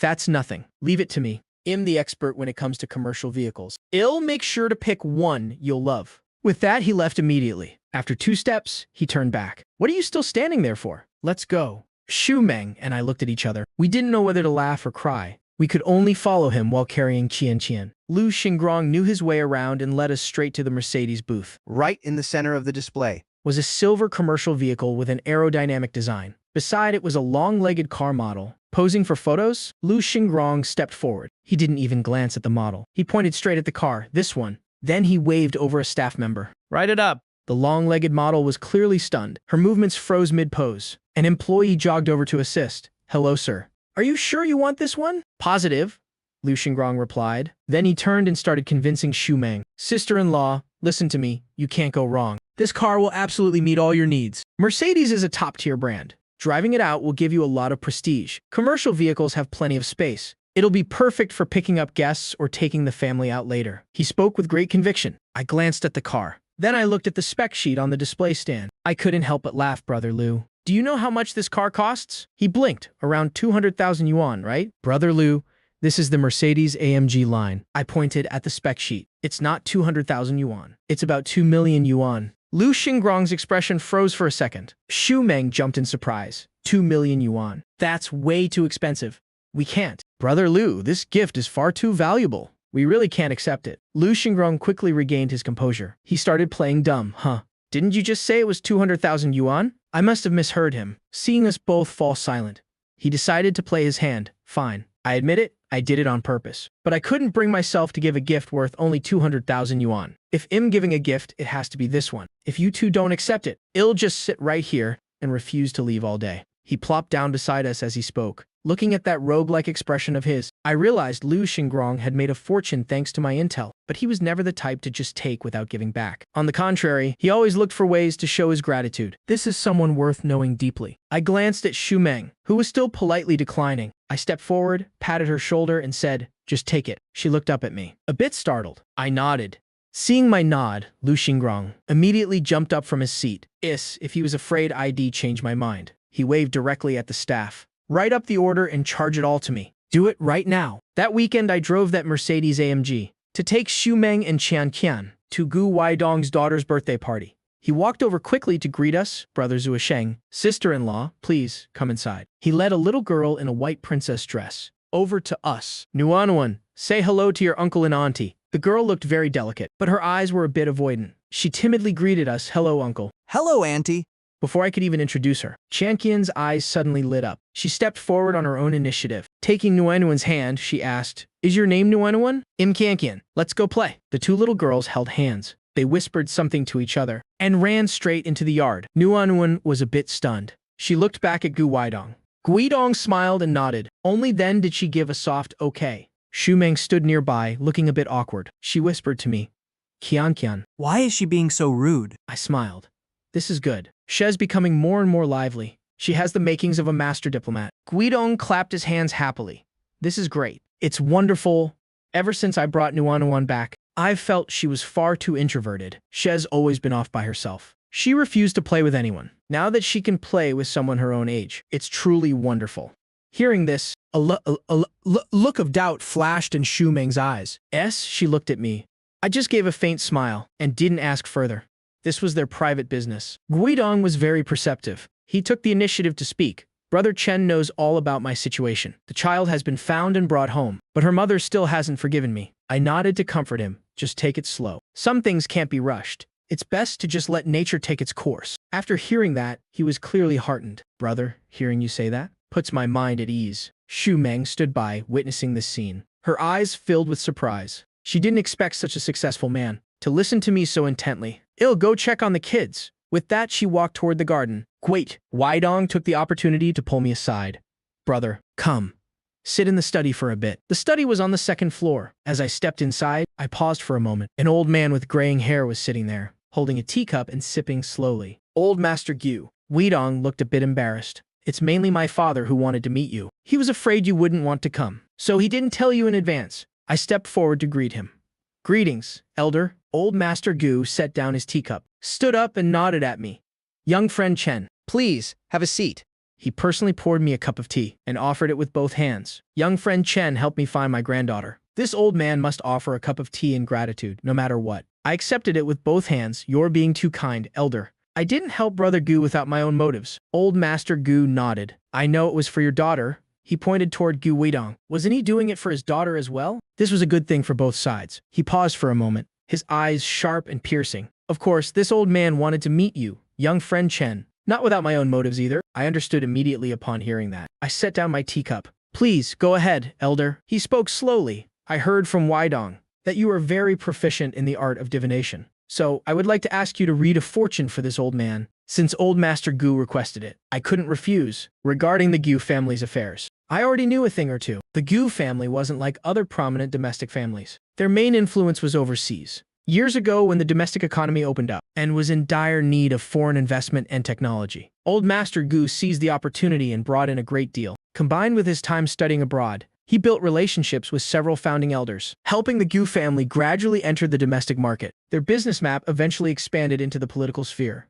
This background had its pros and cons. On one hand, it was hard to truly integrate. They were easily seen as outsiders. On the other hand, they maintained a certain prestige, free from the grudges of other factions. When other families expanded their interests overseas, they often needed the Gu family's help. Thus, everyone gave the old master a fair amount of respect. But there was one incident that caused the Gu family to offend a top-tier domestic family. Years ago, the Gu family donated a batch of antiques to a museum. A few years later, one of those items suddenly appeared at an auction. The old master assumed the museum had stolen and sold its own collection. He was furious. He insisted on a full investigation, but he didn't realize that the antique had been borrowed by a high-ranking veteran official. To investigate was to offend powerful people. In the end, Gu Weidong's older brother, Gu Weihong, chose to take a step back and drop the matter. This bit of history flashed through my mind. I looked at old Master Gu, nodded, and asked, "What would you like to know?" "About fortune and misfortune." He paused for a moment. "The future fortune of the Gu family." I pondered for a second. "Then please, Elder, write a single character." He picked up a brush and wrote the word ding on the paper. I looked at the character, then back at the old master. I understood clearly, but some things cannot be said directly. However, I could offer a few hints. I picked up the brush and wrote a poem beside it. "A golden tripod in dust and sand for 20 autumns. Why return to the east? Zhao shall rise without a care. Floating clouds hide the sun, but the storm must soon break. Just watch the river waters flow endlessly to the east." Old Master Gu looked at the poem, his brow furrowing slightly. He looked up at me, a flash of disappointment in his eyes. though he quickly hid it. He nodded calmly. "Many thanks, young friend Chen." He folded the paper. He spoke to Gu Weidong. "Prepare a gift of gratitude to thank young friend Chen on my behalf." I stood up and waved it off. "You're being far too polite, Elder. There is no need for gifts. It was just one character, hardly worth mentioning." With that, I turned to take my leave. Stepping out of the study, I knew exactly what he was thinking. He probably thought I was just being intentionally cryptic. I didn't mind. Some things are better left at that. Waking up early the next morning, Xu Meng went to the Wanjiahui fruit supermarket first. I was responsible for taking Song Qian to preschool, but not long after she left, my phone rang. "Honey, come over here quickly. The shop is surrounded again." I hurriedly dropped Qian off at the nearby preschool and sped straight to Wanjiahui. When I arrived, I realized something was off. A massive crowd was gathered in front of the fruit shop. Layer upon layer of people. I squeezed in to see what was happening, and froze. Right in front of my shop, people were kneeling. We were wrong. The leader was that guy, Brother Yang. A week ago, he was acting like a tyrant at the shop, but now he was kneeling right at the entrance. His head was bowed, his face a mess of black and blue bruises. Behind him, 4 or 5 of his lackeys were also kneeling, each one with a swollen face. 2 of them even had their arms in slings. The group was kowtowing in unison, their heads hitting the ground with a thud. They were slamming their foreheads against the tiles, without holding back at all. 2 men were standing nearby. It was Gu Weidong's driver, and that bodyguard, arms crossed over their chests. They watched indifferently. The crowd surrounding them was buzzing with excitement. "Isn't that Brother Yang? Why is he kneeling here? What's the background of this fruit shop owner? Even Brother Yang has to bow down to her." I don't know. "She looks quite young." I didn't expect her to be such a formidable figure. I didn't have time to listen to their gossip, and hurried into the shop. Xu Meng was sitting behind the cash register, her face expressionless. She just sat there silently, but I knew her too well. Her hands were gripping her cup so hard her knuckles were white. I walked over and took her hand. It was ice cold. She looked up at me, her eyes rimmed with red honey. They were already kneeling here the moment I opened the door. It scared me to death. I was a bit speechless. Everyone thought she was tough, but it turns out she was terrified inside the shop. I gently patted the back of her hand, then turned and went outside to find the driver. "What's going on here?" The driver's attitude was very respectful. "Mr. Chen, these are the boss orders," he said. "These people must kowtow and apologize. They are to keep kowtowing until you and your wife are satisfied." "How many times have they done it?" "If you haven't said you're satisfied, they'll just keep going." I nodded. I walked over to Brother Yang and crouched down. Brother Yang looked up at me, his face drenched in sweat. His forehead was already rubbed raw and bleeding, blood mixing with sweat as it dripped down. "Brother Yang, we meet again." I looked at him. "You're the one who ordered the truck to be trashed, right? And your people threw away the dragon fruit too. The driver was also beaten by your men. Tell me, how should we settle this? How about you leave a hand behind?" His face turned deathly pale. He started kowtowing frantically again. "Big brother, I was wrong. I was blind not to recognize your greatness." Ill pay. Ill compensate for everything. Pay money, yes, yes, yes. The truck of fruit. The medical bills, ill pay double. Triple even. I waved my hand. "I don't need your money. In this Wanjiahui market, are there any other businesses you're collecting protection money from?" He gaped. Well, are there? "If there are, give it all back. From now on, none of your people are allowed to step foot in this market. Do I make myself clear?" He nodded repeatedly. "Crystal clear, crystal clear. I'll return it right now. If any of my men ever dare to step into Wanjiahui again, I'll cut off my own hand." I stood up, not bothering to look at him again. The surrounding crowd suddenly erupted into cheers. "Did you hear that? No more protection money. The boss lady is so righteous. She chased those bastards away for us. It's not just righteous. It's absolutely legendary. Brother Yang has been running wild for years. Who would have dared to touch him? From now on, if you want fruit, buy it from this boss lady." I was stunned. Clearly, I was the one who negotiated. I was the one who made Brother Yang pay. I was the one who kicked them out. Why is everyone thanking the boss lady? I turned to look at Xu Meng. She was still sitting behind the register. The shock on her face hadn't fully faded. "Fine, boss lady it is. After all, the boss lady still has to attend to the boss tonight. The matter with Brother Young. Did Gu Weidong really settle it that quickly? I decided to give him another subtle hint. The call connected. Thank you first. Brother Gu. Thanks for handling Lu Yong. It was a small matter, Gu Weidong said. Lai Wazan has already sent word. He won't dare to make a move again. Good. I paused for a moment. By the way, I didn't explain your father's character reading in detail last time. I can't say too much about heavenly secrets, to avoid revealing too much. Tolerance is the greatest blessing. Some things shouldn't be calculated too strictly. Guidong was silent for 2 seconds. I understand.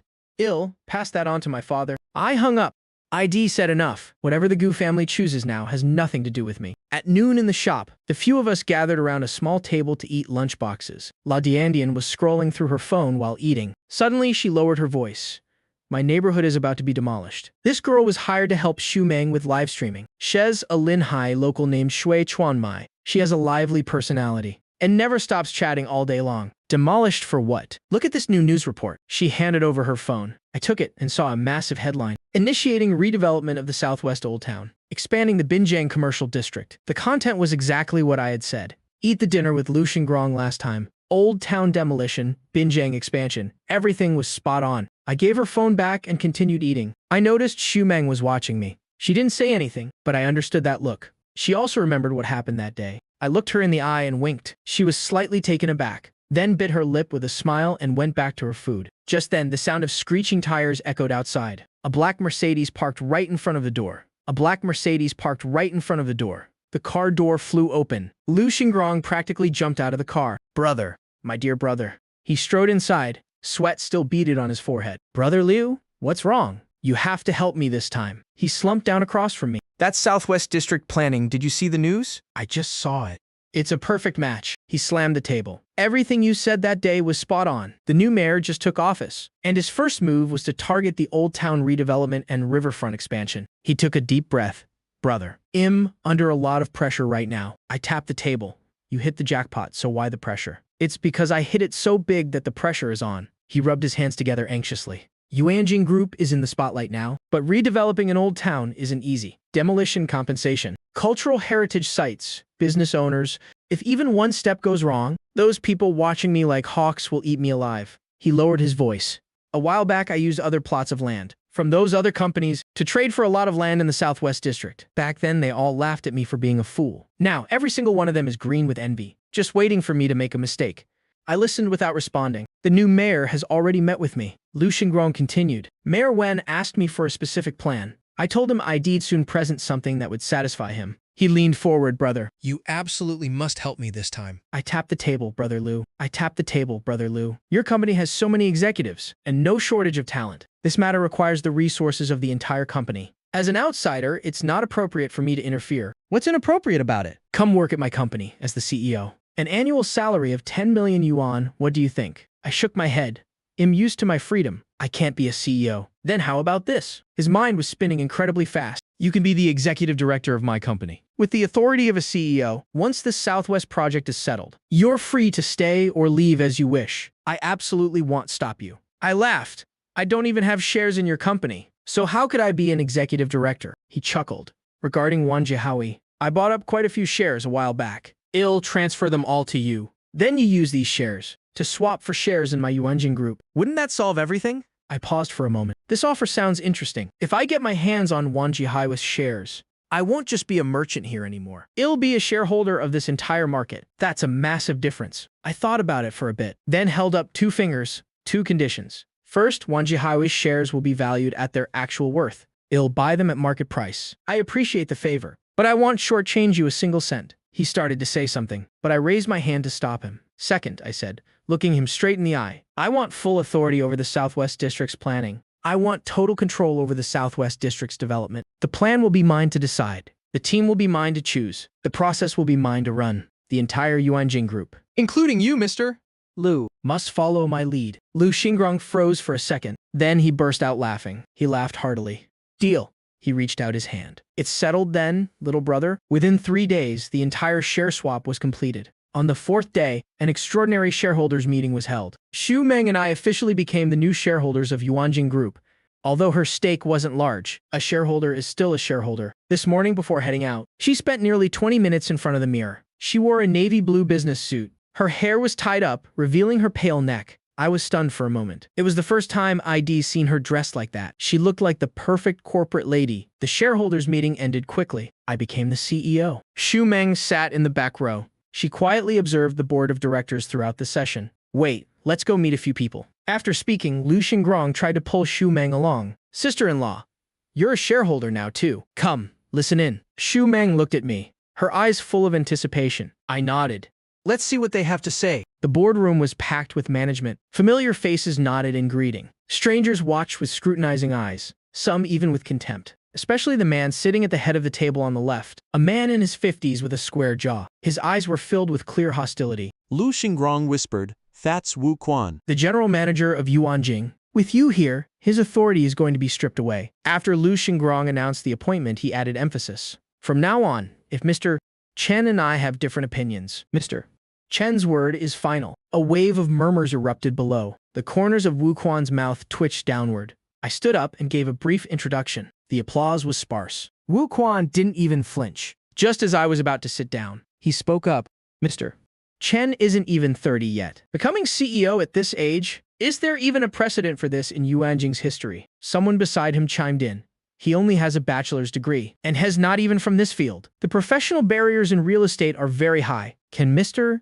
Chen really handle this? I didn't answer. A senior manager wearing glasses spoke up. The Southwest District project involves relocation and renovation. The revised plan is hundreds of pages long. Is Mr.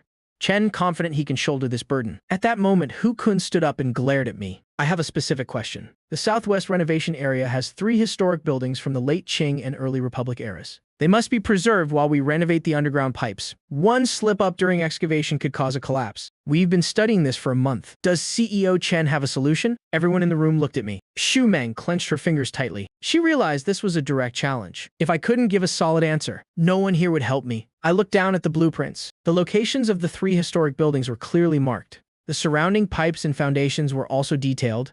Hu Kun had indeed put in a lot of work. I looked up. I gave a faint smile. It was time for Xu Meng to see what her husband was capable of. That's a great question, mister. Who? I placed the blueprints back on the table. But before I answer, I want to ask you something. The plan is already on its 6th revision. You've budgeted 30 million for the retaining walls. Hu Kun paused for half a second. That's right. About 30 million. I shifted the conversation. Then do you know this plan has a fatal flaw? His expression changed slightly. What flaw? I pushed the blueprints forward. The foundations of these late Qing and early Republic buildings are very shallow. The deepest point is no more than 2 meters. You're driving retaining walls 12 meters deep right through the house foundations. Once you pierce them, the groundwater flow will change. This will cause the soil beneath the foundations to wash away. This isn't protection. It's actually accelerating the destruction. Hu Kun's expression shifted instantly. Whispers began to ripple through the meeting room. I leaned back in my chair. My voice was steady and measured. That is the first issue. Now, for the second, the 3 companies mentioned in the Tiangong construction plan, Hongda and Yongchuan plumbing industry. I picked up the documents and flipped through a few pages. The legal representative of Tiangong is a Mr. Who has your cousin? One of Hongda's shareholders is your nephew. Yongchuan Plumbing was established less than 6 months ago. Its only partner is Yuanjing. All the orders they've signed are for the early stages of the Southwest District project. The room fell deathly silent. Every eye was fixed on Hu Kun. His face gradually turned pale. You're framing me. He suddenly bolted upright. That's just standard business cooperation. My cousin has been in construction for over a decade. On what grounds should he be barred from bidding? I looked at him without saying a word. I waited for him to finish his outburst before speaking calmly. Manager Hu, I haven't even said there was a problem yet. Why are you getting so worked up? He was left speechless. I turned to the CFO. Director Li, please bring me the financial reports. For these 3 companies from the last 2 years, Lu Xingrong nodded and went to get them. 3 financial reports were placed in front of me. I picked them up but didn't open them. I just held them while staring at Hu Kun. Manager Hu, you've been with Yuanjing for 17 years. Manager Hu, you've been with Yuanjing for 17 years. Manager Hu, you've been with Yuanjing for 17 years. I'll give you 2 choices. First, resign now. I'll act as if nothing happened. I won't even open these reports. Second, I open them. And then the person you'll be facing won't be me, but the full extent of the law. The room was so quiet you could hear a pin drop. Everyone was waiting. He stood there, hands braced against the table. 1 second, 2 seconds, 3 seconds, then he slowly bowed his head. I resign. I set the reports down. Take care, Mr.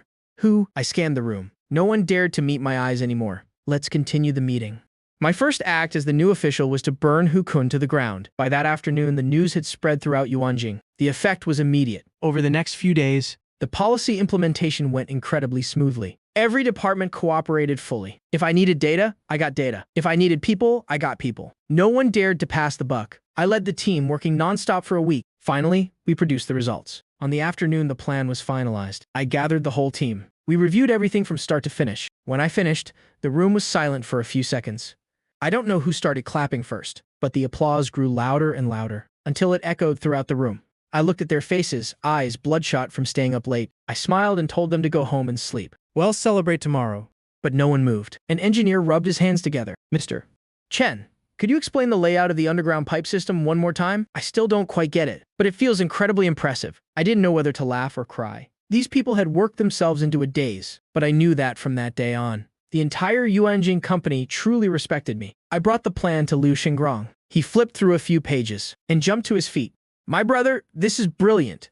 This is amazing. If this project succeeds, old Laius' life will have been worth it. He paced around his office in excitement. After 2 laps, he suddenly stopped. The excitement vanished, replaced by worry. But there's something I have to be blunt about. He rubbed his hands and sat down. First issue. Will the city approve this? Mayor Wen just took office. I'm afraid he might not have the guts for this. I smiled. Just a bit of persuasion should do. If it really doesn't work, I'll go with you then. Liu Xingrong's expression relaxed slightly, but his brow furrowed again. Second, it's too expensive. The budget is 3 times the original estimate. Well, definitely need massive loans. What if? I cut him off. What if? I cut him off. If the budget increases, then the profits will too. Long-term profits will be 6 to 8 times the original. I know that. He gave a bitter smile. But what about the initial capital? The bank. We don't need the bank. He was stunned. What? Phase 1 startup capital is over 100 million yuan. Don't tell me you don't even have that much. Liu Xingrong thought he had misheard. Over 100 million yuan. I've seen your plan. You won't get through the first phase without at least 800 million yuan. I gave a slight smile. Just wait. I'll show you what a real game of capital looks like. That afternoon, in a small meeting room at City Hall, Mayor Wen Min met with the Bureau of Construction, along with the heads of the planning and finance bureaus. To hear the report, Liu Xingrong sat beside me, looking a bit nervous. Let's begin. Mayor Wen nodded. I opened the documents. I spoke continuously for 40 minutes. By the 20th minute, the pen in Mayor Wen's hand had stopped moving. The pen in Mayor Wen's hand had stopped moving. He leaned back, staring intently at the projection screen, and then back at me without blinking. The bureau directors began exchanging glances, filled with utter disbelief. They were likely wondering just what kind of genius they were dealing with. When I finished, I clicked to the next slide. The room was so silent you could hear a pin drop for 5 full seconds. Mayor Wen picked up his teacup. If anyone has questions, feel free to ask. Director Chu was the first to speak. Digging 3 levels deep in the old district. How will you protect the surrounding historical structures? What if the construction causes a cave-in? I opened the relevant page. It's not a full-scale excavation. It's a point-by-point layout. The commercial area, parking, and technical pipelines are handled separately. Using micro-shield tunneling technology to connect to the surface, foundations will be reinforced beforehand. Well, place 12 subsidence monitoring points under each old building. With data updated in real time, Director Wu adjusted his glasses. Tanjiang is expanding by 7 functional zones. What's the basis for these business types? And will there be any overlap in construction? I smiled. The positioning is entirely different. I then proceeded to explain the strategy for all 7 zones. Director Wu had no further questions. Finally, the Director of Finance flipped through his notebook. I only have one question. How much is the budget? And how much collateral is needed? I gave a gentle smile. Director, the city doesn't need to spend a dime on this. Not only will it cost the city nothing, but it will also generate profit for the municipal budget. The director's eyes lit up. Mayor Wen put down his pen. I have one question. Large-scale relocation has always been the toughest hurdle. How can you guarantee it will be finished on time, barring any unforeseen circumstances? I looked at him. I waited a few seconds before speaking. Mayor Wen? The initial phase doesn't require any relocation. Mayor Wen was stunned. No relocation. That's right. No relocation. Everyone in the room was shocked. No relocation. Everyone in the room was shocked. Liu Xingrong looked at me in shock, frantically signaling with his eyes. Mayor Wen stared at me. President Chen, how do you plan to renovate the old district without relocating anyone? I smiled. A home swap. Director Chu frowned. A home swap. I chuckled and explained. We're just shifting the order. First, we expand Tanjiang. Then we renovate the old district. Construction on the new Tanjiang district will start first. Commercial housing and offices will be built to high standards. Once completed, the city will issue a policy. City government employees, residents, and business owners in the Southwest Old District will be given priority for the home swap. I paused for a moment. The order of the swap will be decided by a lottery. I paused for a moment. The order of the swap will be decided by a lottery. Those who win can trade their old home for a new one, paying only the difference in square footage. The price difference will be calculated at cost, much lower than the market price. The room fell silent for a few seconds. Director Wu's eyes widened. You mean? To make them move voluntarily. Exactly. The point isn't us forcing them out. It's them wanting to move. What are the conditions in the old district? What are the conditions in the new Tanjiang district? New homes, new environment, new amenities. And the price difference isn't high. If it were you, would you swap? Director Zhou asked. What about those who don't want to swap? Those who agreed are already gone. The remaining ones will naturally be easier to negotiate with. I smiled. With fewer people left, their demands will be simpler. By then, the difficulty of discussing relocation will drop by 80%. Director Zhao's jaw dropped. It took him a moment to find his voice.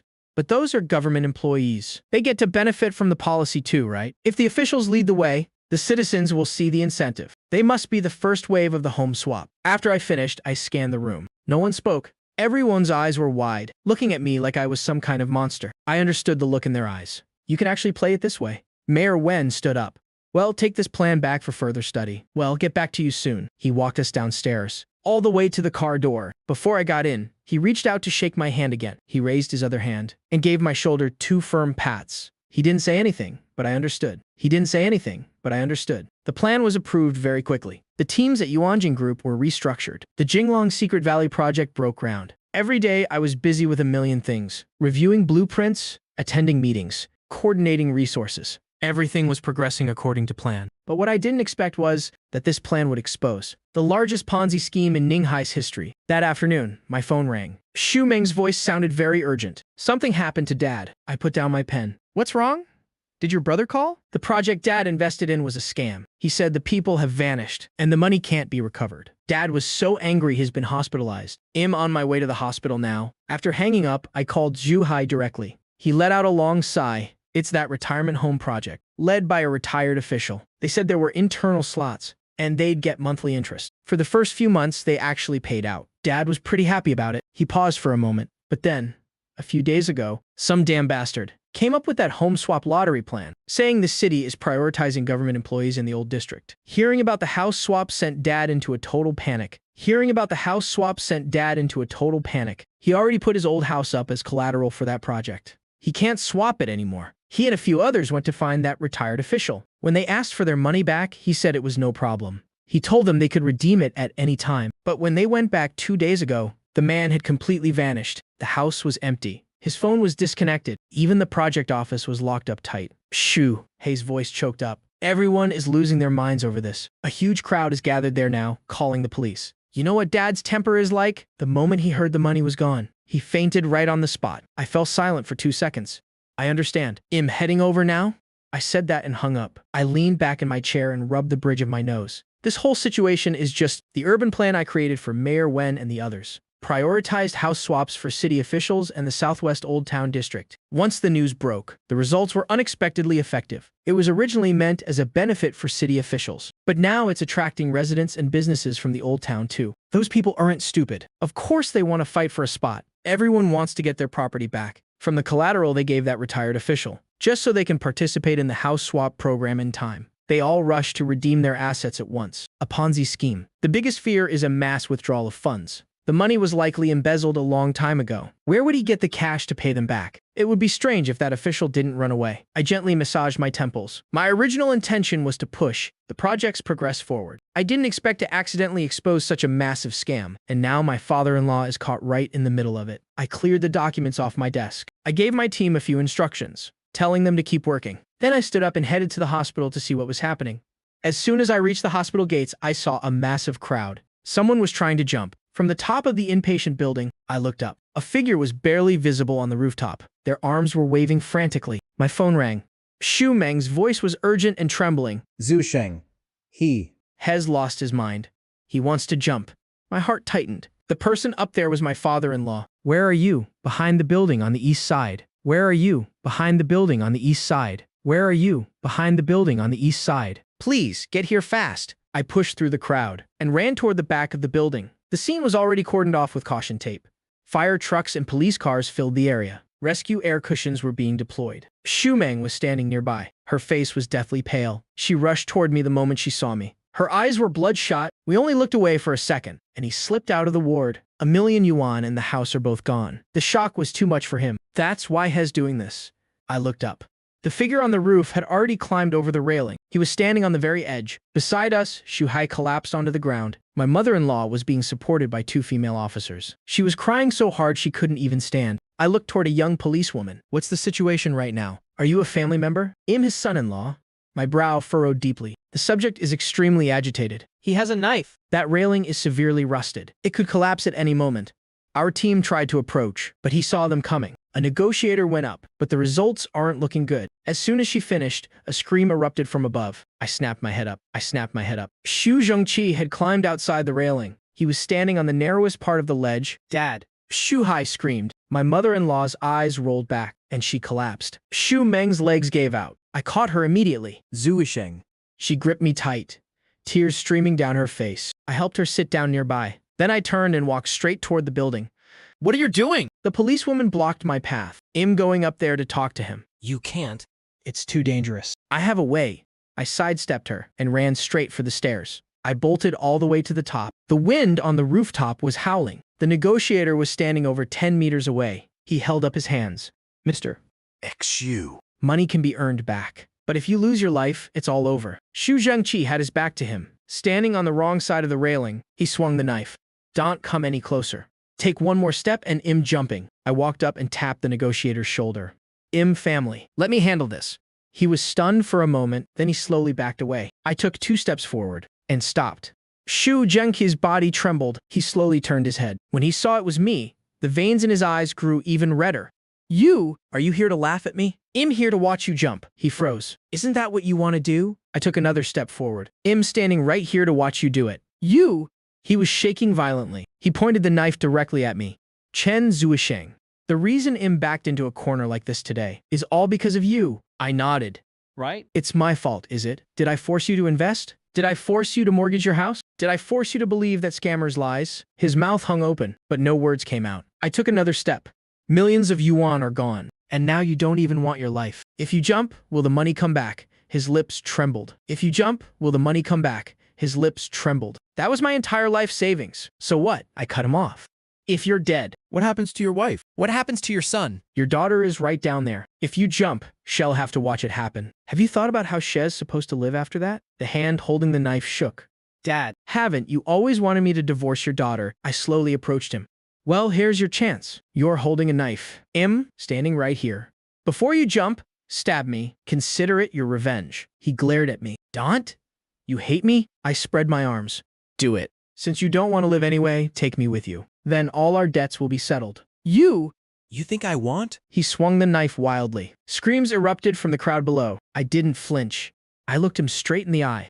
If you have the guts, do it. Stab me, then jump.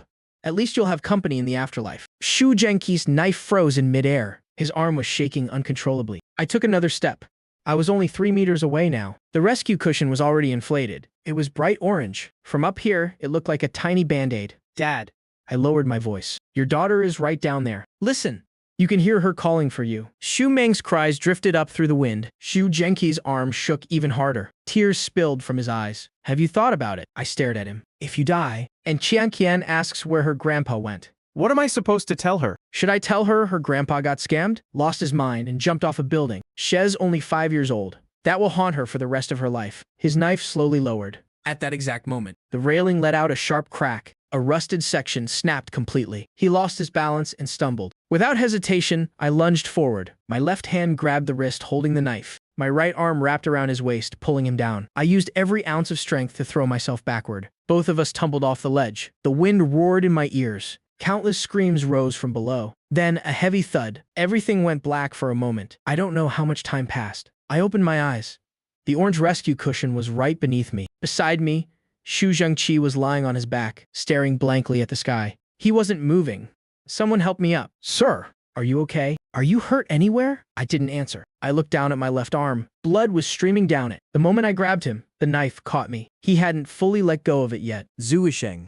Shu Meng broke through the police line. She came running, stumbling over her own feet. She knelt on the cushion. Looking at the blood on my arm, her entire body was shaking. Why are you so reckless? How could you be so stupid? She wanted to touch me but was too afraid. Her hands hovered in the air. Huge tears fell one after another. Do you have any idea? When I saw you fall from up there, She couldn't finish the sentence. She just threw her arms around me and sobbed uncontrollably. What would we do without you? I lifted my uninjured right arm and gently patted her back. It's okay. It's just a scratch. She kept crying. Her crying only grew more intense. Medical staff rushed over to put me on a stretcher before they carried me away. I glanced back. Xu Zhengqi was being helped up. He looked as limp as a rag doll. His eyes were vacant as he looked toward us. He wasn't looking at me. He was looking at his daughter, kneeling on the cushion, clinging to me and crying her heart out. In the surgical emergency room, the doctor used forceps to examine my wound. Luckily, there was no tendon damage. It needed about 7 or 8 stitches. 2 weeks of rest and it'll be fine. Shu Meng stood by my side. Her eyes were red and puffy when she saw the needle piercing my skin. Her hand gave a slight tremor. Does it hurt? Not at all. Once the stitching and bandaging were done, I moved my arm a bit. It felt okay. Shu Meng still stood there, refusing to leave, until Shu Hai walked in and said, Meng, Mom wants you to go over there for a moment. Shu Meng looked at me. Go ahead. I'll wait for you here. She stepped out. Shu Hai sat down across from me. About that. Chen Zuisheng, thank you for today. I waved it off. He fell silent for a few seconds. Then he asked, where are you two staying now? The Garden Villa. He froze, then curled his lip. The Garden Villa. Stop bullshitting. I'd believe you if you said you were living in a park. He got halfway through the sentence. Before his eyes landed on the bandages on my arm, he swallowed the rest of his words. I looked at him.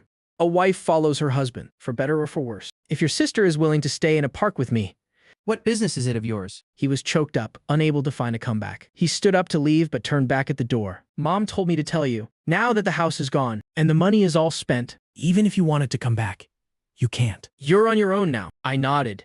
We've already moved out, so we won't be coming back. Tell Mom and Dad that the Ponzi scheme has collapsed. The cash is likely gone for good, but the house doesn't have legs. It can't run away. Once the case is closed, they'll probably get it back. I went home and rested for half a day. The next day, I went to work, as usual. That afternoon, the company held a meeting to push the project forward. Everything was proceeding according to plan. After the meeting, Lu Xingrong pulled me into his office. Zuisheng, the project is finally on track. It's time to consider the next step. We only have about 200 million yuan in liquid cash on the books, according to your plan for Phase 1. We need between 800 million and 1 billion yuan. Should we take out a bank loan? If we do, it's best to ask Mayor Wen to put in a word with the bank. No need. I shook my head. I took a piece of paper from my pocket and pushed it toward him. Help me open domestic and international derivatives trading accounts. His eyes widened. You're playing with derivatives. Do you have any idea how high the risk is? What if we lose it all? I spoke with absolute certainty. Don't worry. We won't lose. If you want to make money, don't look to the mayor. Look to the market. Let me know once the accounts are open. As for the rest, you just sit back and watch. 3 days later, all the accounts were set up. For the following week, I practically lived at the office, handling project business during the day and monitoring international markets at night. Sometimes I stayed up until 3 or 4 in the morning. Shu Meng was heartbroken seeing me like this. On the very first night, she brought a thermal lunchbox. She walked in and saw my eyes glued to the screen. She set the container on the desk. Drink this pork rib soup before you keep working. I looked up and saw a little head peeking out from behind her. Daddy Mommy said you're hurt but still have to work. I'm here to supervise you. Qian Qian ran over and jumped into my lap. I smiled. All right, you're the boss? Shu Meng sat down beside me. She frowned at the messy red and green lines on the screen. Do you even understand what all this means? I chuckled. Your husband is a man of many talents. That night, they stayed until 10:30. From then on, they came every single day. The food in the lunchbox was different every time. Lu Xingrong stopped going home to sleep too. He had a room cleared out right next door. At night, Head watched the electronic boards with me. He didn't understand it, so he just sat there. Occasionally, Head asked any movement yet. I'd tell him, not yet. And so he continued to wait. On the 3rd night, he called the administrative manager. He arranged for 2 shifts of staff, triple pay for the night shift to support General Manager Chen. 20 minutes later, coffee, tea, and snacks were brought in. Lu Xingrong leaned back on the sofa and muttered, even as chairman, I've never had this kind of treatment. My eyes were fixed on the screen. I didn't bother acknowledging him. The CFO, Mr. Li, came to see me specifically about this. He spoke with total sincerity. General Manager Chen, 20-30 million yuan is not a small sum, with high leverage and high volatility. One tiny mistake, and our capital could vanish overnight. The company is pushing hard on the Southwest District project. If this money is lost, the project's progress will be crippled. Our bank credit lines will also be in jeopardy. Everything he said was perfectly logical. I smiled. I understand everything you're saying, Mr. Lee. But you don't understand my playstyle. Just wait and see. Lu Xingrong was silent for a few seconds. He waved his hand. Just do as General Manager Chen says. Mr. Lee took a deep breath. He nodded and turned to walk out. On the 6th night, the trend lines on the screen began to move. I stared at the numbers. My fingers tapped lightly on the keyboard. Lu Xingrong leaned in. Is it starting? Almost. He nodded. After waiting all these days, it's finally here. The board started fluctuating wildly. I kept my eyes locked on the screen and began typing. Lu Xingrong leaned closer. How's it looking? I said, no rush. I opened the trading interface and began placing short sell orders. 10 million, 20 million, 50 million. I entered the positions in batches. He watched the dancing numbers. His Adam's apple bobbed as he swallowed. The first day, it didn't drop. The second day, it bounced back up. The short positions were showing a temporary loss. He couldn't sit still anymore. He paced back and forth in the room. The atmosphere was incredibly tense. On the night of the third day, I stared intently at the electronic board. Lu Xingrong closed his eyes as he leaned back on the sofa. The door opened, and a young woman walked in carrying a tray. Coffee and snacks were neatly arranged on it. Lu Xingrong jolted awake. He glanced at her. He asked if she was new. He said she was a newcomer from the administrative department. Her name was Xu Yingying. Lu Xingrong paused for a moment. Xu Yingying. Win-win. That's a good name. I couldn't help but chuckle. When people are under pressure, anything can become a psychological crutch. I looked at Xu Yingying and said, from now on, you are my secretary. She was stunned, but she reacted instantly. Yes, Boss Chen. I won't let you down. I'll definitely do my best. Another day passed. The electronic board finally began to fluctuate. The K-line took a sharp turn downward. A massive bearish engulfing candle appeared. The gains from the previous 3 days began to evaporate. Lu Xingrong stared at the screen. He didn't even blink. By the time the market closed that evening, the account was back at the break-even point. He let out a long, heavy sigh of relief. He slumped onto the sofa and said, "Kid, my heart can't take much more of this. My heart is about to give out." I replied, "It hasn't even started yet." He bolted upright. He said, "All this and it hasn't even started." I nodded. The next morning was the company's regular meeting. Each department reported their progress. Finally, the topic of material procurement came up. The head of the construction department stood up. He said the second phase of the project was about to break ground. We need to pre-order the steel and cement. Prices are stable for now. Prices are stable at the moment, sir. But in 2 weeks, they could spike by 50%. Lu Xingrong looked over at me. I shook my head and said, wait 3 more days. The construction manager grew anxious. He said, Boss Chen, any delay will increase costs by 10%. By then, material prices will be up and labor costs will follow. I repeated. I said, wait 3 days. He opened his mouth to argue, but then looked at Lu Xingrong. Lu Xingrong waved him off and said, do as Boss Chen says. Meeting adjourned. That night, the electronic board fluctuated within a narrow range. There was no major movement. Lu Xingrong leaned against the sofa. His eyelids grew heavier and heavier. Eventually, he drifted off to sleep. I kept my eyes glued to the screen, feeling a bit drowsy myself. The door opened softly. Xu Yingying walked in with a tray. The very moment the door opened, the numbers on the screen suddenly jumped. A long red candle pierced right through the support level. My eyes lit up. It's here. I couldn't help but glance at Xu Yingying. This girl really is a lucky charm. The moment she walked in, the market started to surge. Lu Xingrong was startled awake. He rubbed his eyes, sat up, and asked, what's happening? I told him, come see for yourself. He jumped. He practically leaped off the sofa. He rushed over to the computer. The numbers on the screen were dancing wildly. Red candles were plunging down one after another. The balance in the account began to double. 20 Sigurd million turned into 400 million. Lu Xingrong's eyes widened in shock. His jaw dropped. He was completely speechless. He instinctively picked up the coffee next to him and took a sip. He winced from the heat, but his eyes never left the screen. His voice was trembling. He asked, kid, should we close the position now? Is this enough? I said, what's the rush? I opened the trading interface and said, not only are we not closing, but we're doubling down. His facial muscles twitched as he said, hey, from 200 million to 500 million. I'm more than satisfied already. I clicked the mouse a few times. I added 2 more layers to the position. He watched me work. His hands were shaking uncontrollably. By the end of that session, the profit dipped slightly, leaving us with 450 million. But our position was much heavier now. I took out my phone and texted Xu Meng, transfer the 20 million in my card to the derivatives account. She replied almost instantly, done.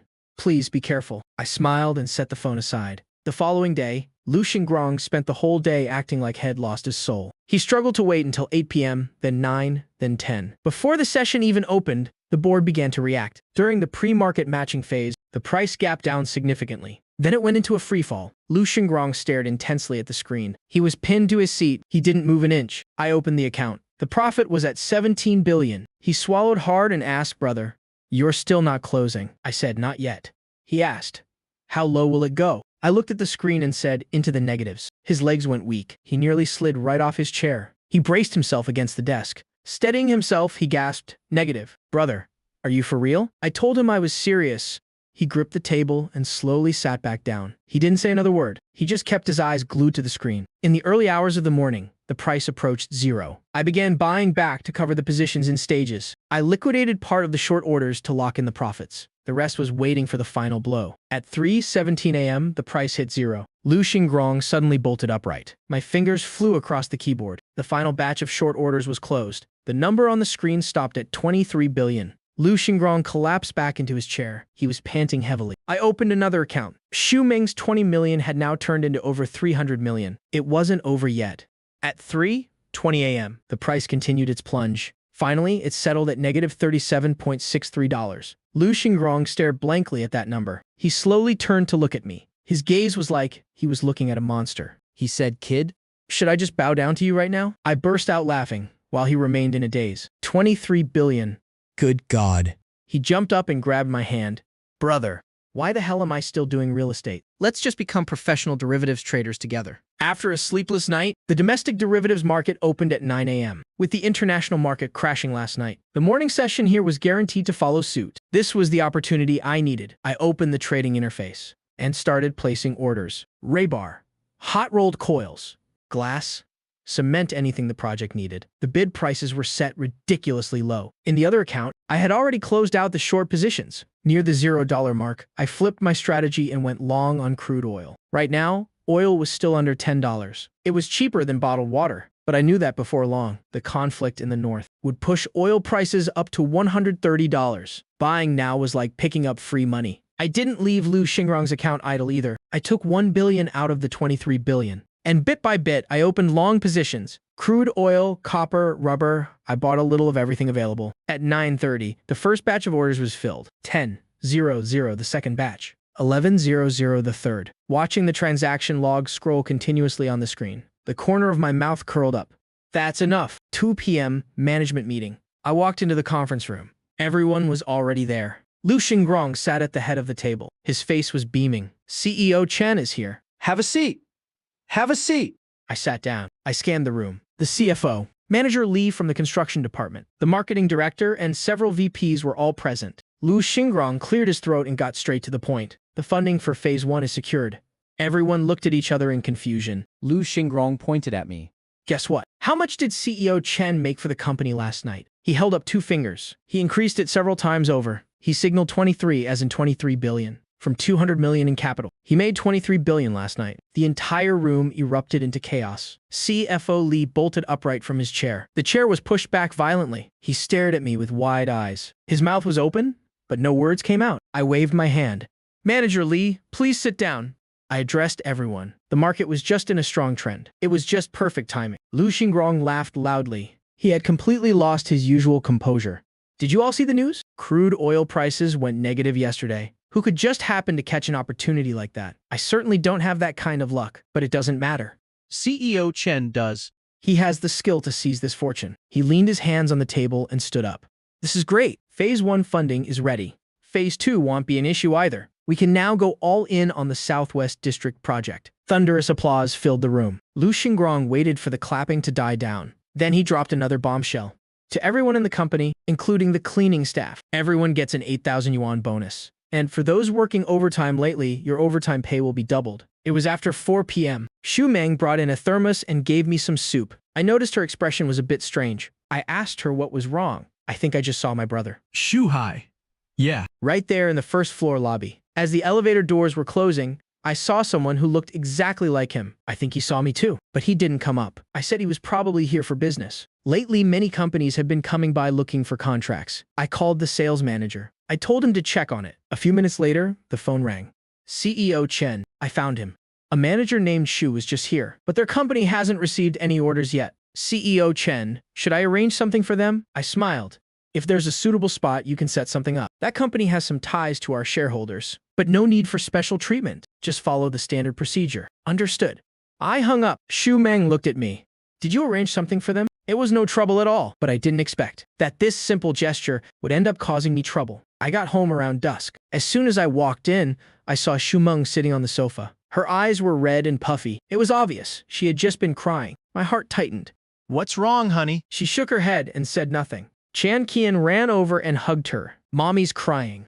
I knelt down and asked Qian Qian. What happened, sweetie? Qian Qian's little face was pouting. She said angrily, we went to eat today. Grandpa hit Mommy, and he called her a shameless woman. Fury immediately surged within me. That old man caused a scene at the hospital and threatened to jump. I was the one who went up there and brought him down. And now he turns around and hits my wife. I took a deep breath to suppress my rage. I gripped Shu Meng's shoulders firmly, making her look me in the eye. Meng, whatever it is, just tell me. I will never let anyone bully you. Her tears started flowing again. She buried her face in my chest and hugged me tight. Don't ask. Zuisheng, I'm begging you, don't ask. I can't bring myself to say it. I held her and gently patted her back. Once she calmed down a bit, I turned to ask Qian Qian, was your uncle there too? Yes. I pulled out my phone and called Zhu Hai directly. Zhu Hai, what the hell happened today? He was stunned for a moment, then his tone shifted instantly. You have the nerve to ask me. Chen Zuisheng. You're something else? Pushing your own wife into the fire. And now you're acting like you don't know anything. I gripped the phone tight. Speak clearly. You want it clear? Fine. You sold my sister to Liu Xingrong as his mistress, just so you could get rich, didn't you? Xiaoyu's classmate took photos? At the car show, Liu Xingrong bought your wife a car. A Mercedes worth millions right off the bat. And I saw it with my own eyes, my sister going to Yuanjing Group, carrying a thermos. She even used the chairman's private elevator. Selling your wife for glory. Chen Zuisheng, do you have no shame at all? I held the phone in silence. So that was it. That's the humiliation she had to endure at the dinner table. All those relatives looking at her like that, saying such twisted, sarcastic things. Her own father slapped her in front of everyone. All because of a car and an elevator. Over something that wasn't even true. My heart ached for her. And then a cold rage took over. Shu Meng sat on the sofa, her head down, her shoulders trembling slightly. I took a deep breath. I spoke every word with icy precision. HUCU High, your company. The orders you recently got from Yuanjing Group. You were counting those as your big achievements, right? The other end of the line went quiet for a second. What's that supposed to mean? Those orders are gone. And that house your family got scammed out of. I was going to pull some strings to speed up the process and get it back to you sooner. Now you can just sit back and wait. For at least 3 years. Chen Zuisheng, I hung up. I tossed the phone onto the coffee table. Shu Meng looked up at me. Her eyes were bloodshot, tears were still wet on her cheeks. I walked over and pulled her into my arms. I whispered that it was okay now. I'm here. Qian Qian ran over and hugged both of our legs. Early the next morning, the marketing director called. CEO Chen, that manager Shu from the other company is here again. Hez asking why the cooperation was terminated. I gave a cold laugh. Tell him this. He offended a major shareholder of our group. Tell him to go home and think about what he did. If he doesn't get it, then from now on, his company in Ninghai won't get a single order ever again. I hung up and went back to my documents. I could imagine the look on Shu Hei's face when he heard that. Doing real estate marketing in Ninghai and somehow offending a shareholder of Yuanjing Group. What does that even mean? It's basically a death sentence for his career in this city. In the afternoon, the marketing director called again. CEO Chen, the president of their company is here now too. Hez with manager Shu. I used the in a meeting excuse to turn them away. Not seeing them. I smiled faintly. Just leave him there. Don't worry about it. The next day, as soon as I sat down at my desk, the marketing director called yet again. Boss Chen, Manager Shu and their president Yang are back. What are your orders? I glanced at my watch. 9:30 a.m. I made them wait for 2 hours yesterday, and they're already back first thing this morning. Looks like they're truly terrified. Take them to the large conference room. The large conference room, sir. Boss Chen, today is the supplier meeting. Exactly. Let them join that one. The other end went silent for a second. Understood. I hung up. I gathered the documents on my desk. That Southwest District project, the main contractor is Yuanjing City Construction. Old Town renovation, plus the Riverside expansion. The scale is massive. Our company can't handle it all alone. Steel, cement, advertising, exhibitions. All the suppliers had to gather today, so I could lay down the rules. At exactly 10 a.m., I pushed open the doors to the large conference room. The room was packed. I scanned the crowd. I spotted Shu Hai and President Yang. Since they were late, they were stuck on 2 folding chairs against the wall. They looked completely out of place. It was impossible not to notice them. Xu Hei's eyes locked onto me. His expression froze instantly. His mouth hung open, his eyes bulging. He stood there like he'd been turned to stone. I didn't give him a second glance. I walked straight up to the podium. Good morning, everyone.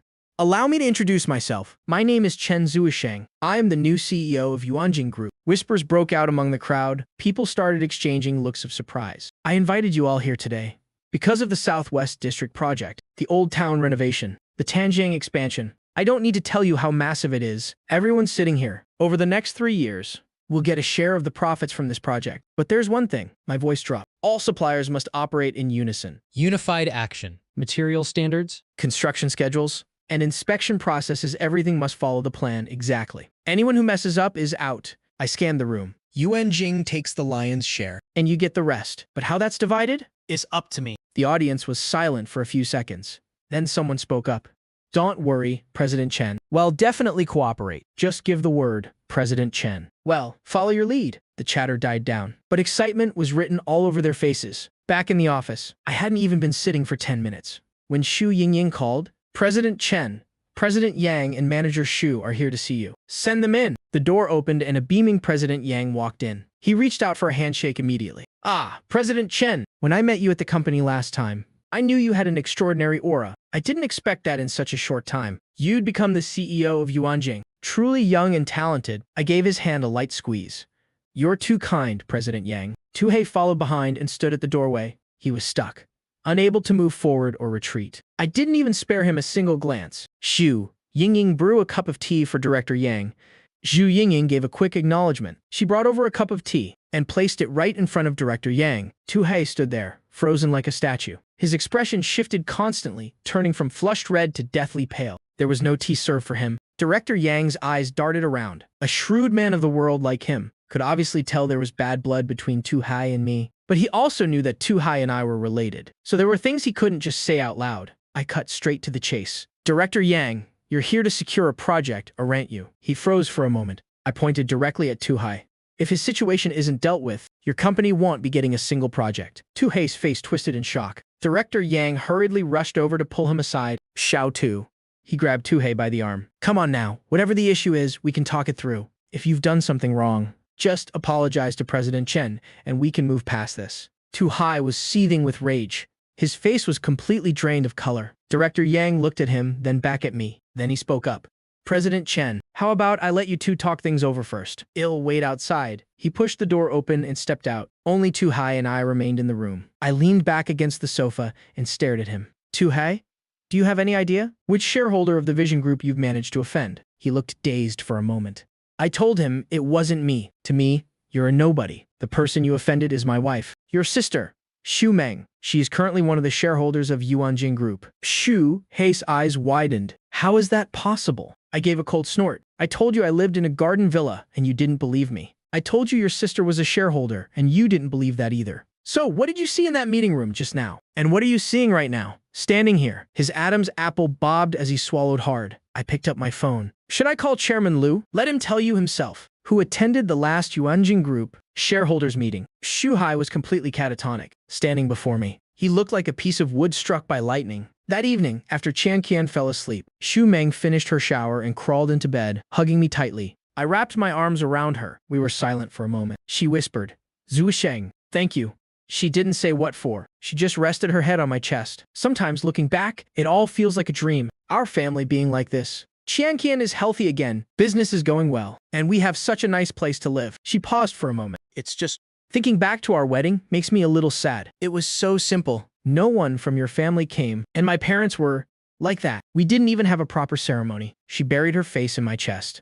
She didn't say anything else. I held her without a word, but an indescribable emotion welled up inside me. When we got married, I hadn't been reborn yet. My old self was a gambling addict who didn't care about the wedding at all. Xu Meng had defied her entire family to marry him. Enduring that pathetic wedding, since she said that, I should make it up to her with a real wedding. I'll marry her all over again. Feeling her warmth against my chest, my heart suddenly stirred with an unusual intensity. No sooner thought than done.